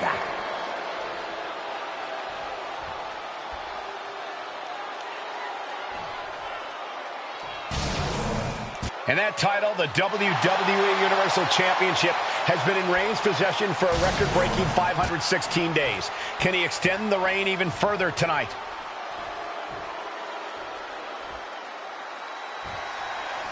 The Royal...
Humble Premium Live event kicks off with a match between two former brothers. Roman Reigns in his record 516-day reign as Universal Champion. Now shoulders down. Here we go. The champ not letting the ref get to 2. Getting the shoulder up before 2 tells me the end is not near. Boom! Ripcord knee. And the wise man, Paul Heyman, will be at ringside for a championship match tonight, just not this one. And that's just sickening to me, Cole. Reigns had just cause for firing the wise man, and now Paul's right back with his old client. Heyman has zero loyalty to the Bloodline. Okay, Corey, did you forget the fact that Roman attacked Heyman? Anyway, Reigns just needs to forget all of that tonight. Rollins is already playing next-level mind games in this match. Reigns cannot let Paul Heyman's actions affect him. Roman Reigns, 506.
16 days as Universal Champion, putting the title on the line against his former Shield brother, Seth freaking Rollins. Roman certainly seems out of his comfort zone right now, guys. Reigns and his comfort zone aren't even in the same zip code tonight, Cole. Unless he can snap out of it fast, he's going to make a mistake that Rollins will capitalize on. Even before Seth put his gear on, he came into this match with a clear-cut advantage. You're right, Cole. 1 week ago on SmackDown, Seth Rollins and Kevin Owens defeated the Usos. As a result, Jimmy and Jay are barred from ringside. It was an all-or-nothing move, as Rollins would have lost his title opportunity had that match gone the other way. It just proves that Seth freaking Rollins will take every freaking risk to win. Sent to the corner. And a couple back elbows to follow. Roman's on a roll here. The power and rage of the Tribal Chief is just overwhelming Rollins here. Crank in the head. Oh my goodness. Just punishing their opponent. Gentlemen, for 17 months, Roman Reigns has dominated. He had special counsel and cousins to help him stay in control, to keep his cool, to concentrate on the business at hand. But now Paul Heyman is gone, and the Usos are barred from ringside. Without those calming forces, cracks have started to show. Every comment Rollins has made about their past cuts deeper. Every mind game breaks Roman's spirit even further. This might be the toughest physical battle the Tribal Chief has faced, but it definitely is his toughest mental battle. Rollins can't find any reprieve right now. And you can see Seth is being run into the ground by Roman. These two are clearly fired up, going blow for blow. Oof. The fight is on, and it's furious. Reigns so close to finishing this, he can taste it. Ending Rollins and closing the book on the Shield will be his biggest victory yet. Rollins pulling out all the stops early. Roman Reigns needs to kick into higher gear to catch back up. Both absolutely drained, but both refusing to give up. This is back and forth, blow for blow, just teeing off on another. And that'll end this exchange right there.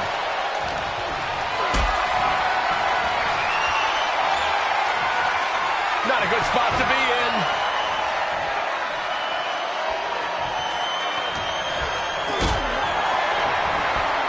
Going up, Fighting out, hammering away with punches to the face. The Tribal Chief has been dominant over the last 516 days since he captured the universe.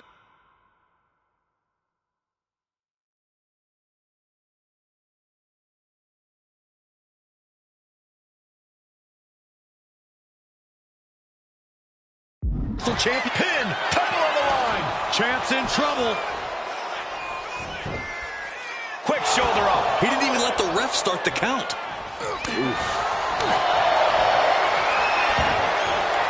And he's going to the outside, which will start a count out.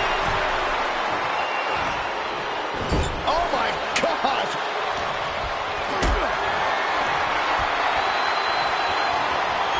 Caught in a bad spot.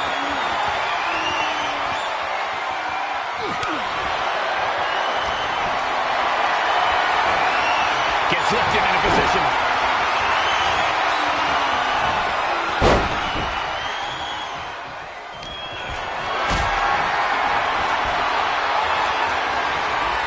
Look at this. This can't be good. The stop has been so effective for Rollins, but he might have an even more dangerous move this night with the pedigree. Indeed, the pedigree made famous by a man who's been pulling his story since the beginning. Triple H, the man who manipulated Rollins into turning on the Shield, became something of a father figure for Rollins. And judging by the cerebral approach Rollins has taken tonight, he indeed knows how to play the game. And he re-enters into the ring. Rollins on the move! Down low with the stomp. Nasty shot, and now the blood is flowing from Roman's face. Amazing. And Rollins not handling this well. That was it, for all he knew. But it wasn't. Using the elbow to escape the attack.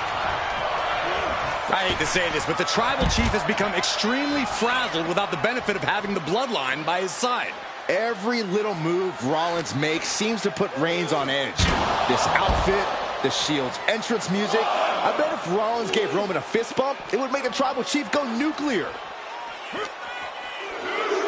Face first off the knee.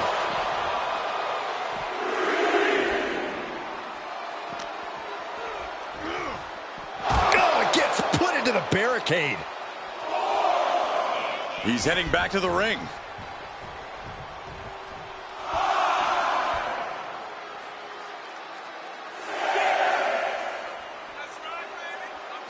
This is getting awfully close to a count out here.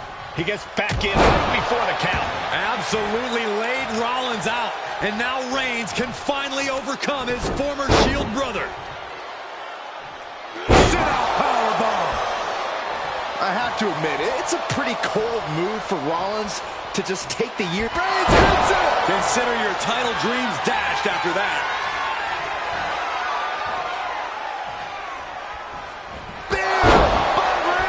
And there it is. The title's not going anywhere tonight. Reigns got turned around there. Big forearm. Reigns, Rollins, both men are waging an epic battle. For years, these Shield brothers would go town to town and beat the competition to a pulp. Tonight, they're doing it to each other.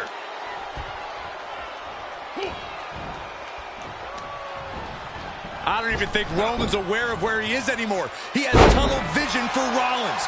The only thing the Tribal Chief is seeing right now is red. And here's Reigns now, misses wildly with the clothesline attempt. Spear! Spear by Reigns! Roman Reigns from out of nowhere with a spear! That could end it for Rollins if Roman could just make the cover. Roman trying to fight through the pain. Oh my, guys. Guys, look at what Rollins is doing.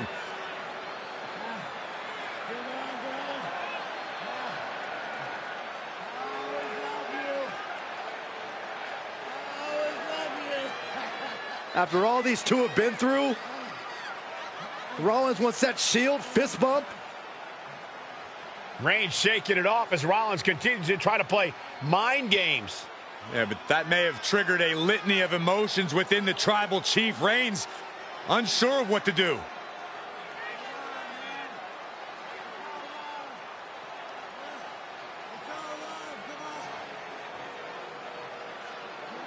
Roman Reigns determining what to do now. Will he slay his former brother?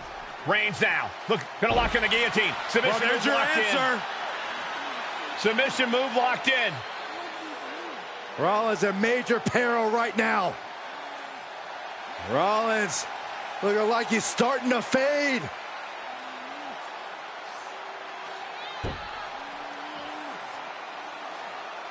Seth trying desperately to make it to the bottom rope. I'm not sure he can make it, Corey. Trying to make it to the rope to force some sort of break. Seth trying to hang on. How can he do this here? Is Rollins going to tap here? What's Rollins going to do? Is he going to tap out? Finally makes it to the rope. Reigns has a 5 count to break the hold.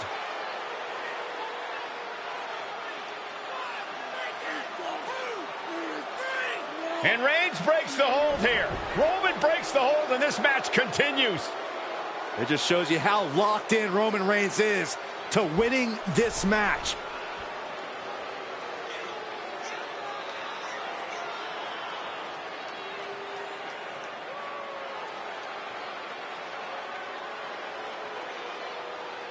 Rollins just motionless.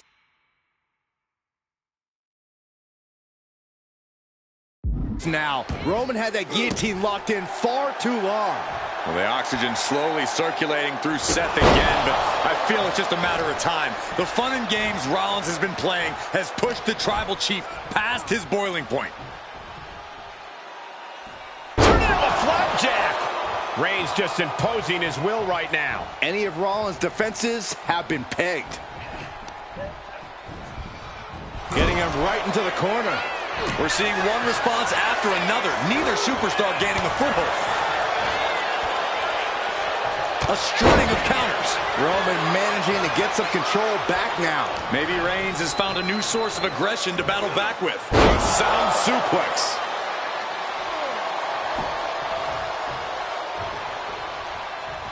Oh, he timed that counter well. Roman with his opponent across his own shoulders. Switches into a flapjack. Seth losing any command of this match. And Reigns is holding nothing back against Rollins. Oh, look at the knees. Precision strikes.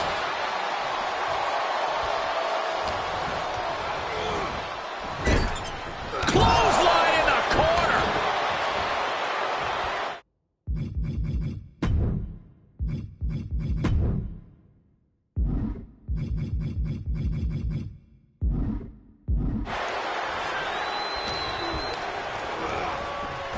Clothesline.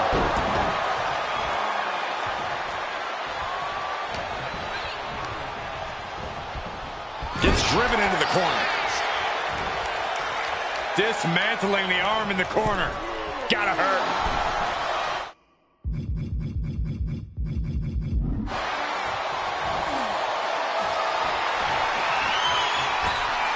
From the middle rope, hooking up their opponent. Cradle snap suplex. Shoulders down. Championship on the line. And the champ beats the count early. How did he do that? Big counter from Reigns. Here's the pump handle. And suplex. Launched. Roman has taken a moment to soak it all in.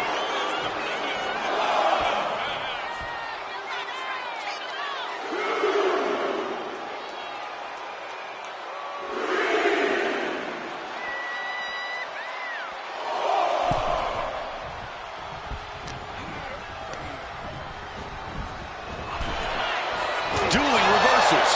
And here he is, heading back into the ring. Rollins looking for it. Stop! The challenger comes up big.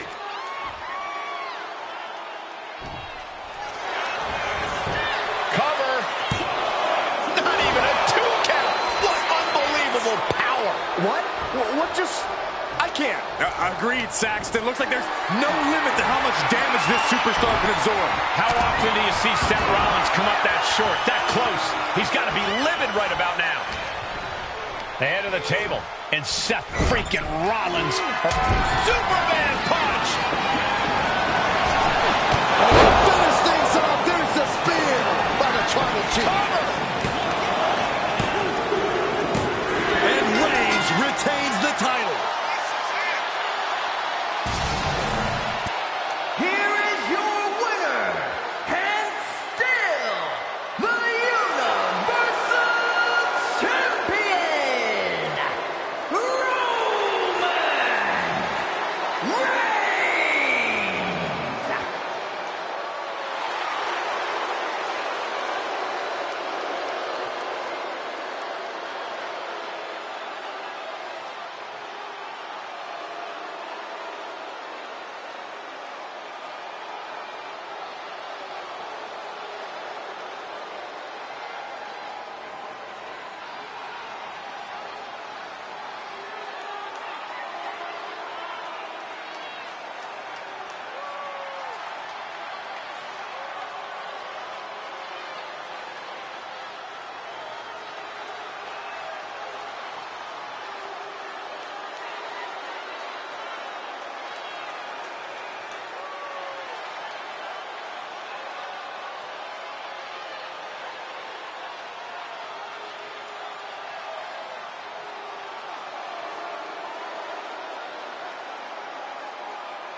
I'm the last guy to knock a revolution. I've led a few of those, you know. I admire revolutionaries. I respect evolutionaries. They are the lifeblood of the bloodline. So when Solo Sikoa seized the moment and became the tribal chief in Roman Reigns' absence, I didn't like it. I don't even think I respected it. But something deep down in me admired it. That took some forward thinking. I'm the chief now!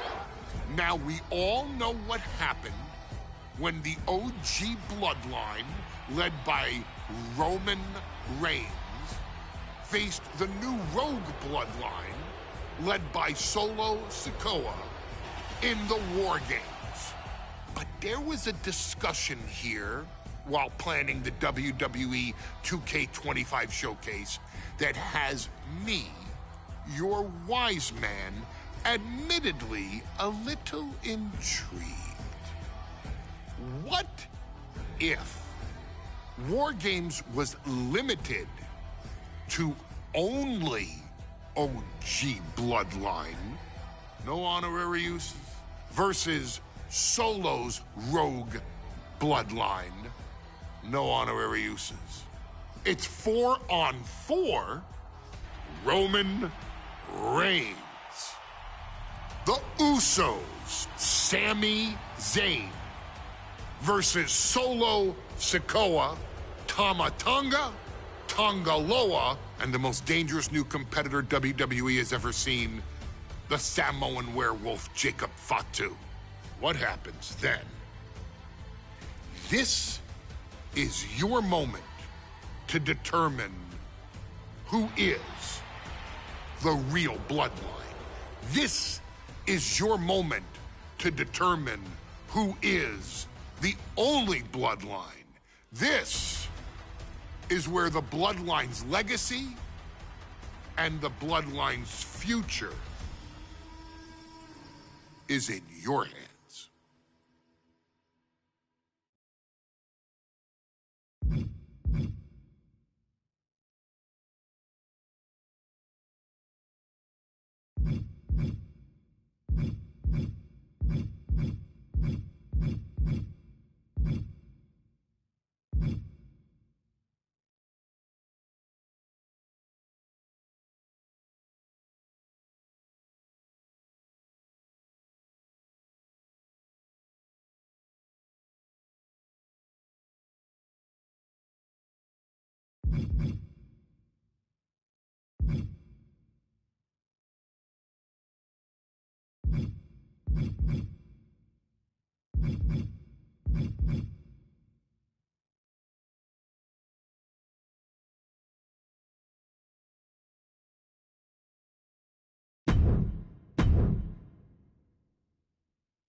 The following contest is the men's War Games match. The rules of the match are as follows.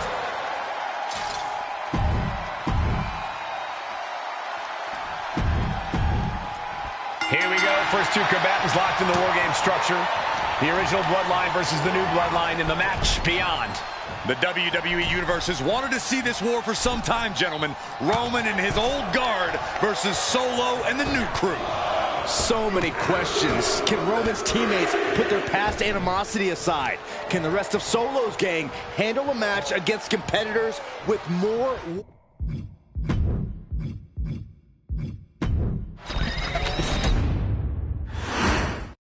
And gentlemen,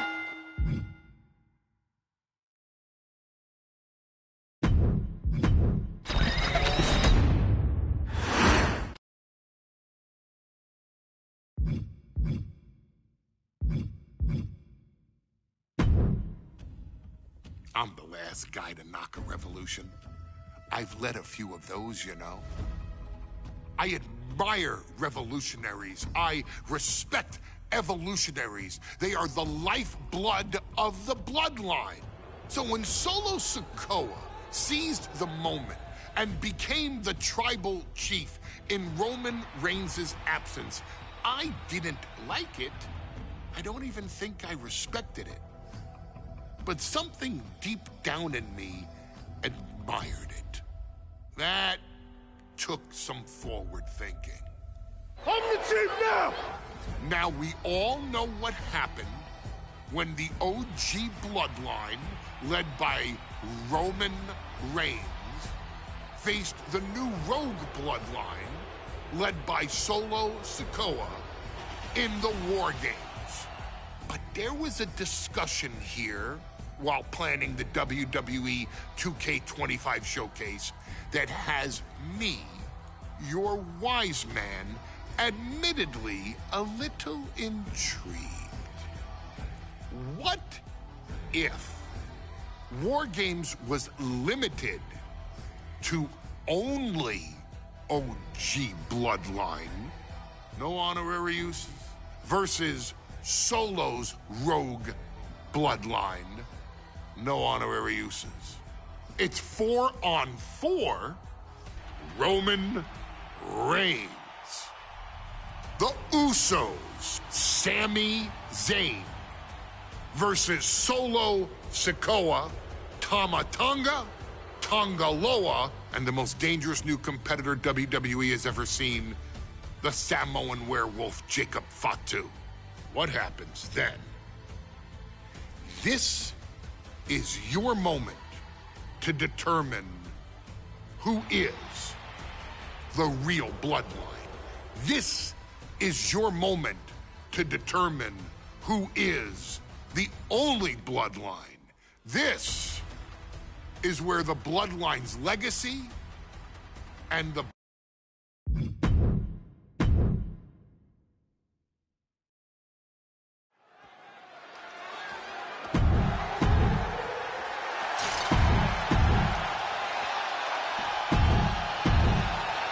Here we go. First two combatants locked in the War Game structure.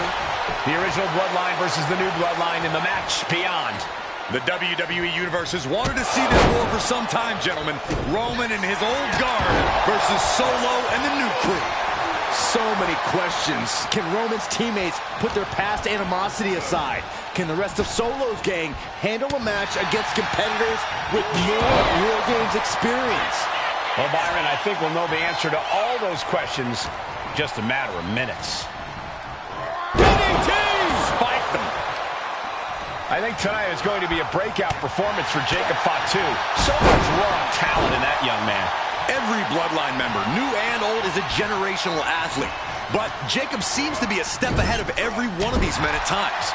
Many already believe Jacob can take the mantle as the leader of the Bloodline.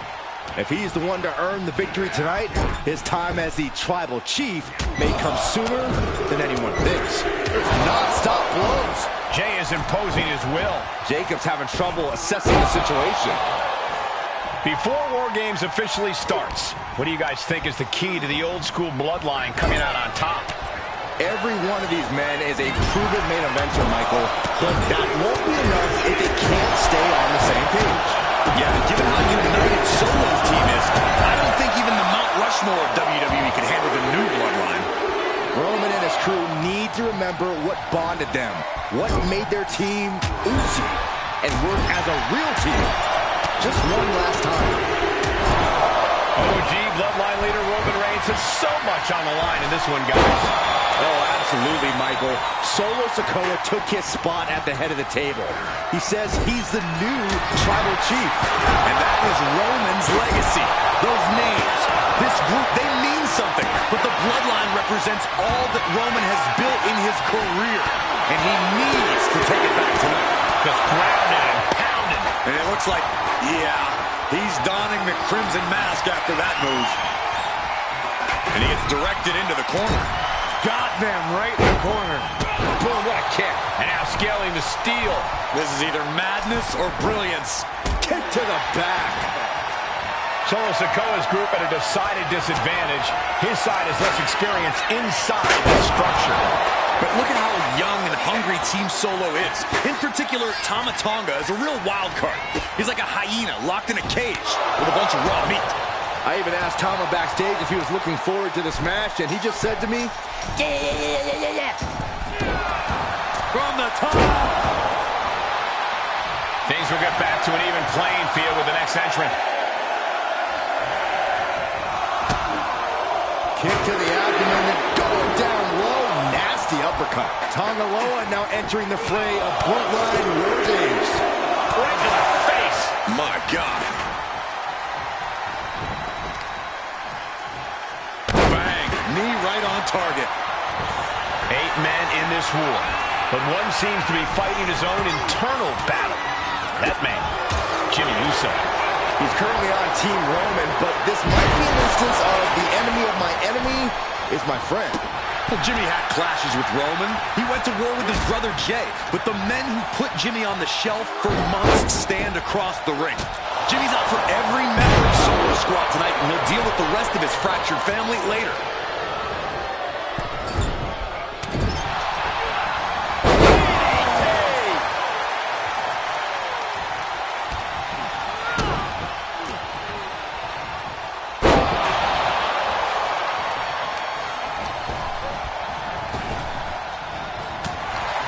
If there's one man here with the most to prove, it's got to be Tonga Loa. We've often seen that the man with the most to prove ends up being the difference maker in War Games. Many folks think Tonga Loa is just a foot soldier for Solo, but let's not forget, this man is the son of Haku. Just like his father, Tonga Loa truly excels in a brawl, and there is no bigger brawl than War Games. Countdown's on and get ready because this will give one team a greater number of combatants. Here's the buzzer, and Jimmy Uso is looking for revenge against the new Bloodline in War Games. It's tough. She could airline mouse for it. Into the cage now, and the numbers advantage is sky high. Gotta be a bit tough for Jay to stand up amongst this team. Some close allies, but some enemies he's yet to forgive. We've seen the wars that Jay has waged with his cousin Roman, with his brother Jimmy, but he needs to put that aside tonight. And Jay has the title wins and big victories that earned him the main event moniker. But if he's the one to put away the new Bloodline, he will truly be the main event of War Games. Jimmy Uso just trying to humiliate his opponent now.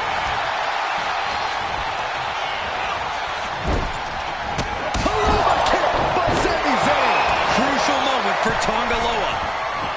His mind is turning. Might be close to the end.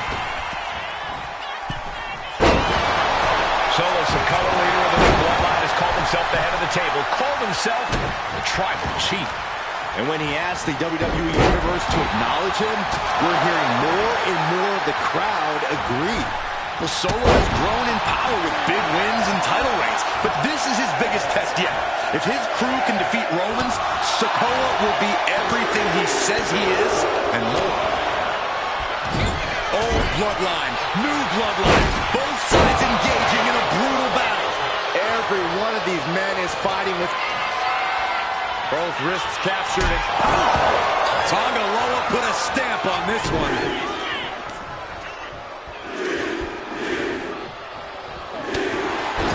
Sami Zayn grew so much as a member of the Bloodline, it really gave him a sense of self-worth. Yeah, but part of that self-worth came from defying Roman, from defeating the Usos, which begs the question, and I wish there was a better way to phrase this. Is Sami Zayn still Usi? I think he is, Corey. Sami seems a little sad in a big boot. Zayn has this wrapped up. Zayn with a takedown. The Carter clutch. He can tap all he wants now, but it won't do a thing. War Games hasn't even officially... And he breaks his own submission. Maybe his plan was just to soften his opponent with that hold. He just cleared into that DDT there. Up high. Elbow drop. Right in the elbow, nailed it. Sent him clear into the other ring. We've got a numbers advantage incoming as the countdown is about to run out. And gets sent right into the corner. And the tribal chief is now entering Bloodline War Games. His stamina is getting tested here. Destructive from Jimmy. Enters the ring and is diving headfirst into the chaos of this match.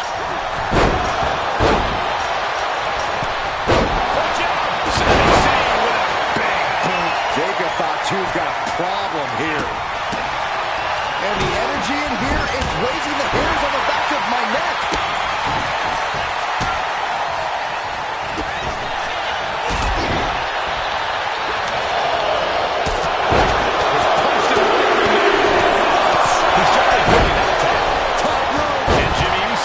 Jimmy with a game ender.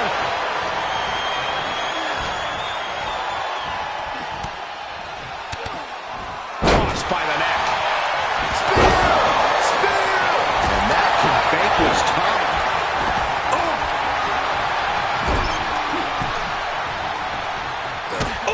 Taking this fight between the rings in War Games. I can't imagine what we're going to see From the middle rope.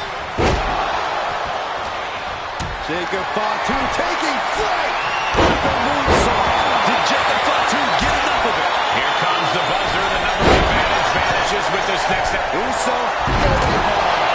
We're going to finish it off. And now the...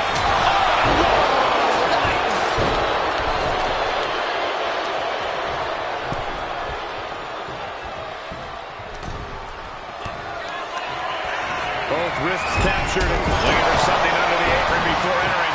That could put Tama down for good. Roman Reigns is having his way. Two suplexes. A third of the way.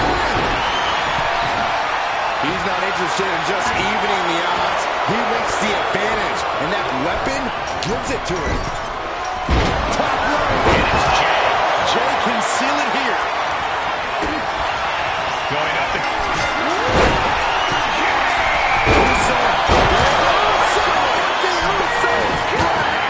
Will Jay take advantage? And into the turnbuckle he goes.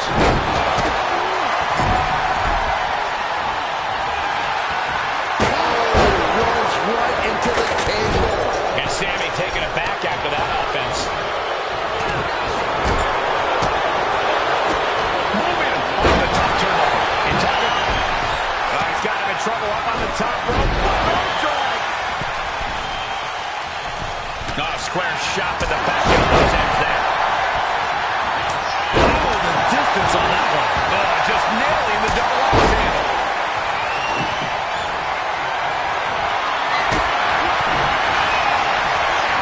Reigns is setting up.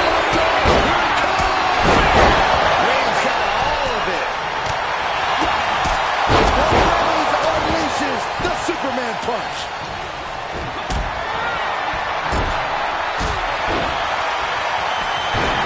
The tribal chief has acquired the target. This ends now. To the gut. Power bomb. Not done yet. Ooh, the forearm connect. He wants to end this. For the win. A teammate intervenes just in time. Snapmare could set something else up. Oof, kick finally. It could be all over here.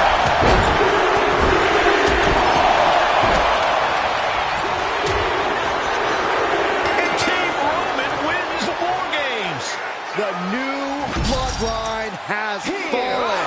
Your winners, Roman Reigns, Jimmy and Jay Uso, and Sami Zayn, the Bloodline.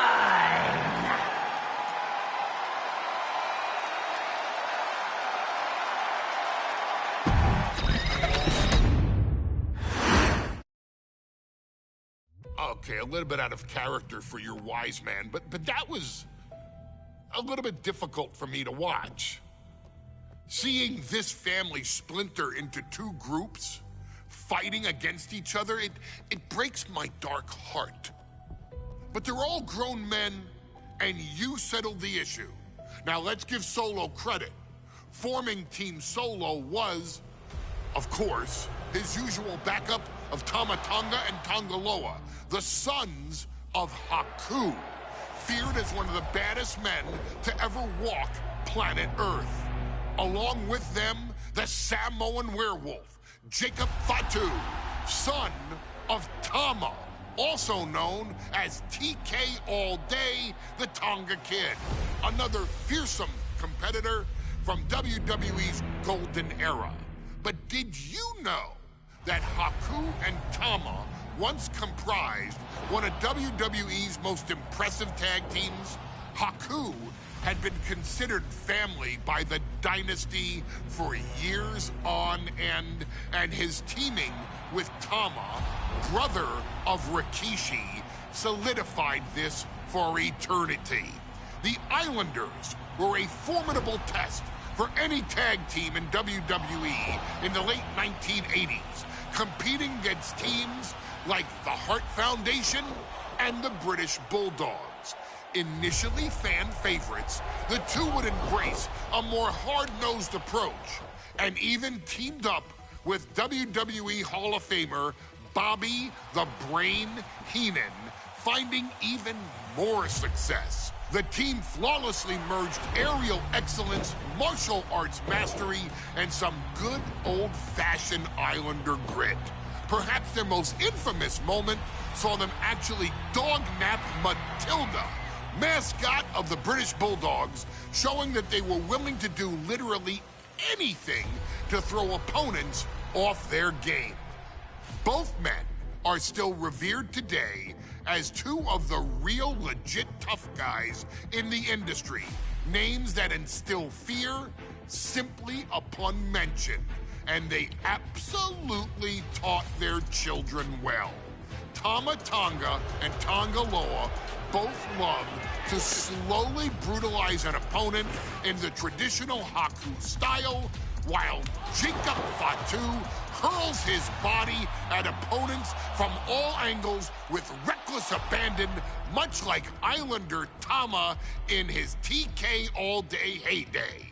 For their inclusion in the 2K25 showcase, we find the Islanders in a dream match, taking on another team that has mastered the air, ground fighting, and has their own brand of swag that keeps opponents guessing at all times. Ladies and gentlemen, I'm talking about the Street Profits. Montez Ford and Angelo Dawkins have put together one hell of a run in WWE, and the perennial tag team champions are going to find themselves in an unfamiliar setting, taking on Haku and Tama in a best 2 out of 3 falls match. Anyone can sneak a win out, but Haku and Tama often competed in this type of match to fully demonstrate the superiority to their opponents. And you can bet that they're out to do the same thing to Angelo and Tez. So get out there and showcase the tag team mastery that the Islanders used to terrorize their opponents.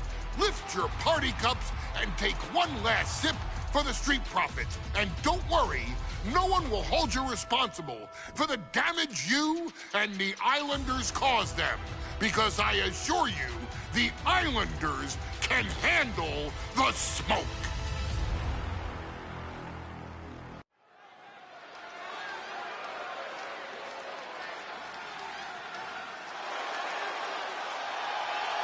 It is time for the Street Profits to get themselves some of the Islanders. Well, with all due respect to the smoke and the party cups, but AD and Tez need to up their game. This could be the Profits' night, but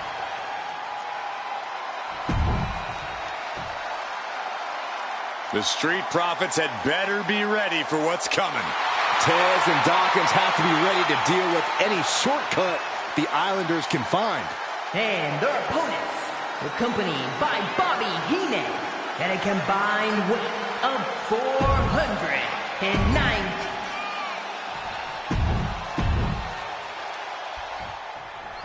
The Islanders versus the Street Profits in a best of 3 falls match. This matchup represents 2 teams who want to rule the tag team division and have sharpened their offensive arsenals so one move can put away any opponent. The Street Profits swag levels are at an all-time high. And they told the Islanders they want the smoke. Look, this is the best Street Profits we've ever seen. But the Islanders are exceptionally dangerous. And don't forget their secret weapon in the form of Bobby the Brain Heenan. Look, I get that the Islanders are brutal, but when I look at Haku, I kind of see something royal about him. Are you kidding me, Saxton? Haku's a big, mean dude who loves to brawl. Nothing about him says royalty. Though Bobby Heenan does seem intent on taking the Islanders to the top of WWE. Finds the roll-up. And a kick out. Looks like it's going to take much more here.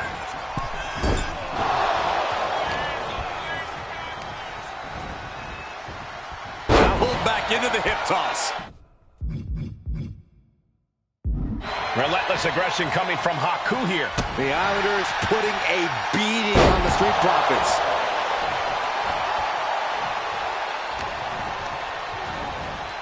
In the corner, has to find a way out of there. We're watching two great teams at work right now, but with the talent of this flying Right on point. Forget about it.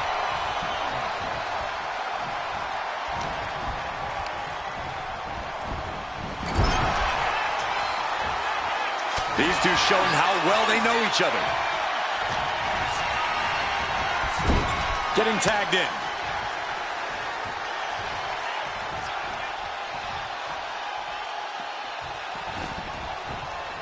Tag is good. Tag made. Sending the opposition mid-ring. boom, stereo headbutt. Ford got met with some stiff resistance there. An overhand chop. Something that Tez and Dawkins need to watch out for tonight.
Is the presence of Bobby the Weasel Heenan.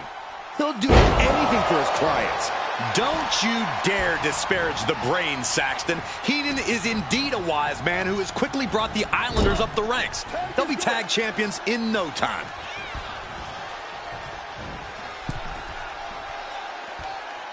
On the second row. Oh. And he got there. He made the tag. Ooh. Oh, that'll turn your skin red. Samoan drop, Byron. Oh, no, it's the Hawaiian drop. Oh. Down to opponent and a double axe handle smash. So many accolades for Dawkins and Ford. Triple Crown, tag team champions, multiple WrestleMania wins. This win could be another major feather in their caps. It could be, but for the Islanders, all those accolades are motivation. Haku and Tama know they're the best tag team around, so they want to knock off the Profits and prove it. Then maybe they'll get the respect they rightfully deserve.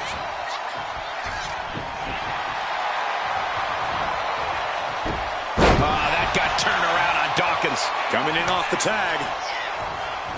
Makes the much-needed tag.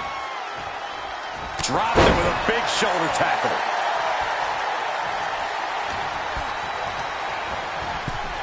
Placing him in the corner.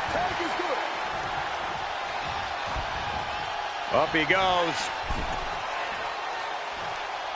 Off the second row.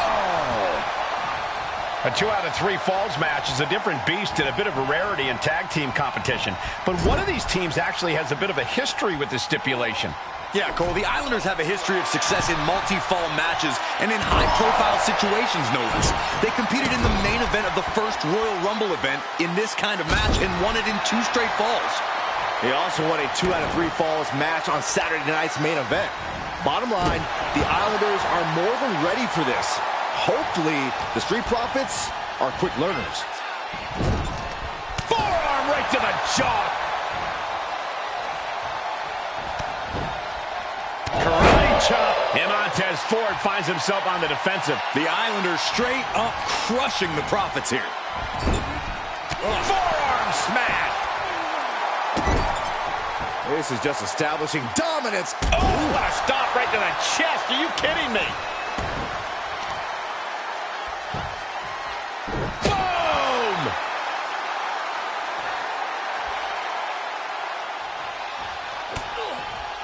Shot combination. Across the forehead and right to the chest and then the throat. Wicked. I'm glad the Islanders are able to compete tonight. I was worried they'd have to serve another suspension. Oh, what a phony charge that was.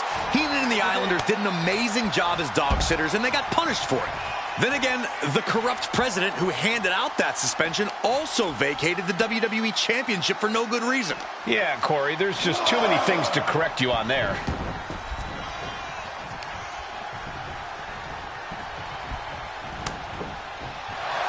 Cinching in a waist lock, but right hands. Manages to fight out with a series of punches. Got him up. Massive atomic drop. This is a big night for the Street Profits. Their party cups are filled to the brim tonight. I took a sniff of it, and it nearly knocked me out. I've seen tap water knock you loopy, Saxton, but I know for a fact that the Profits have the strong stuff in hand tonight. In fact, I've heard the Islanders plan on taking a victory swig after this match. They can definitely handle it, Corey. Tom and Haku have very strong heads. Oof.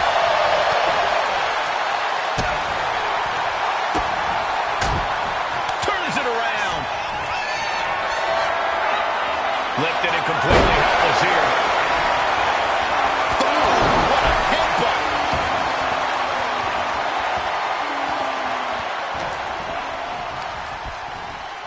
Sent into the corner. Well played through ends that. The Street Profits having a bit of trouble here against the Islanders. There's just something about the Anawahi family that Tez and Dawkins can't quite overcome. Roman Reigns, Jacob Fatu, Tonga Loa, Tama Tonga, and of course the Usos. Every person with Bloodline affiliation has been a real problem for the Profits. Let's see if their fortunes change against the Islanders.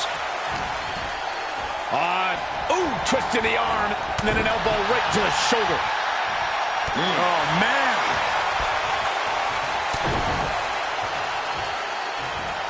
Oh, a headbutt right to the shoulder. That's using your noggin. Oh, man.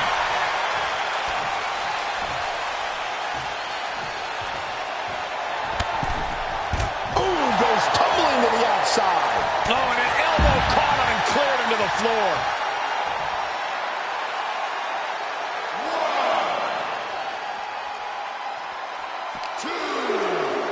And gets tossed back into the mat.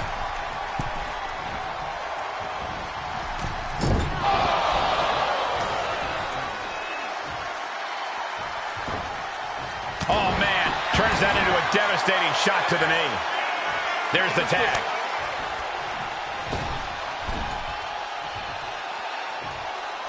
Haku able to reverse. Oh, what a drop kick. On the mark. In off the tag. Oh, what a clothesline. Forcefully delivered. Boom. Making way towards the top rope. From the top. Double axe handle. Tama way high. From the top. Diving headbutt. Consecutive high-risk maneuvers, and the pace of this match has certainly picked up. Incoming! Clobbered with a double axe handle. We are seeing a ridiculous amount of risky moves. We'll see if it pays off. We thought it was going to be the Street Profits going to the air this often. The Islanders beating Angelo and Montez at their own game now. Tama with a devastating assault. Somehow Montez has to turn the tide.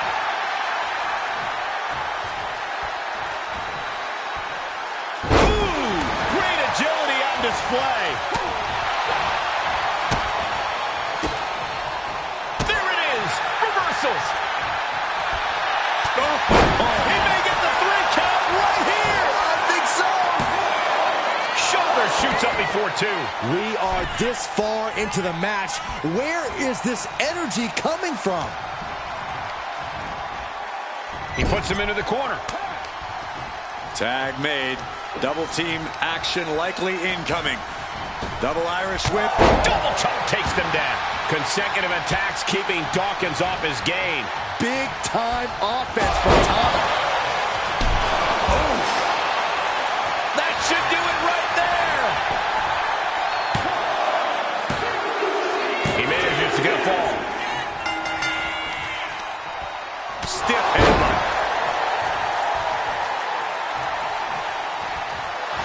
Oh, there may be no escape from this. Haku with the Tongan death grip. Trying to fight it. Anything to not give up. It's a battle of wills now. Who will break first? And he decides to let his opponent out of the hold. Might have felt like he was losing a grip. He's going for the cover. For the win. No, stops the count at 2. He just won't give up. Oh, there may be no escape from this. Haku with the Tongan death grip. Second fall for the Islanders, and they beat the Profits. Here are your winners, Tama and Haku, the Islanders. What a matchup. The Islanders met the Street Profits at every turn in the air and the ground. This loss is going to hurt Dawkins and Ford for a long time. Look, we saw tremendous tag teams do what they do best, but only one could win. And the Islanders stepped up and got the job done. Tama and Haku just proved they are the best tag team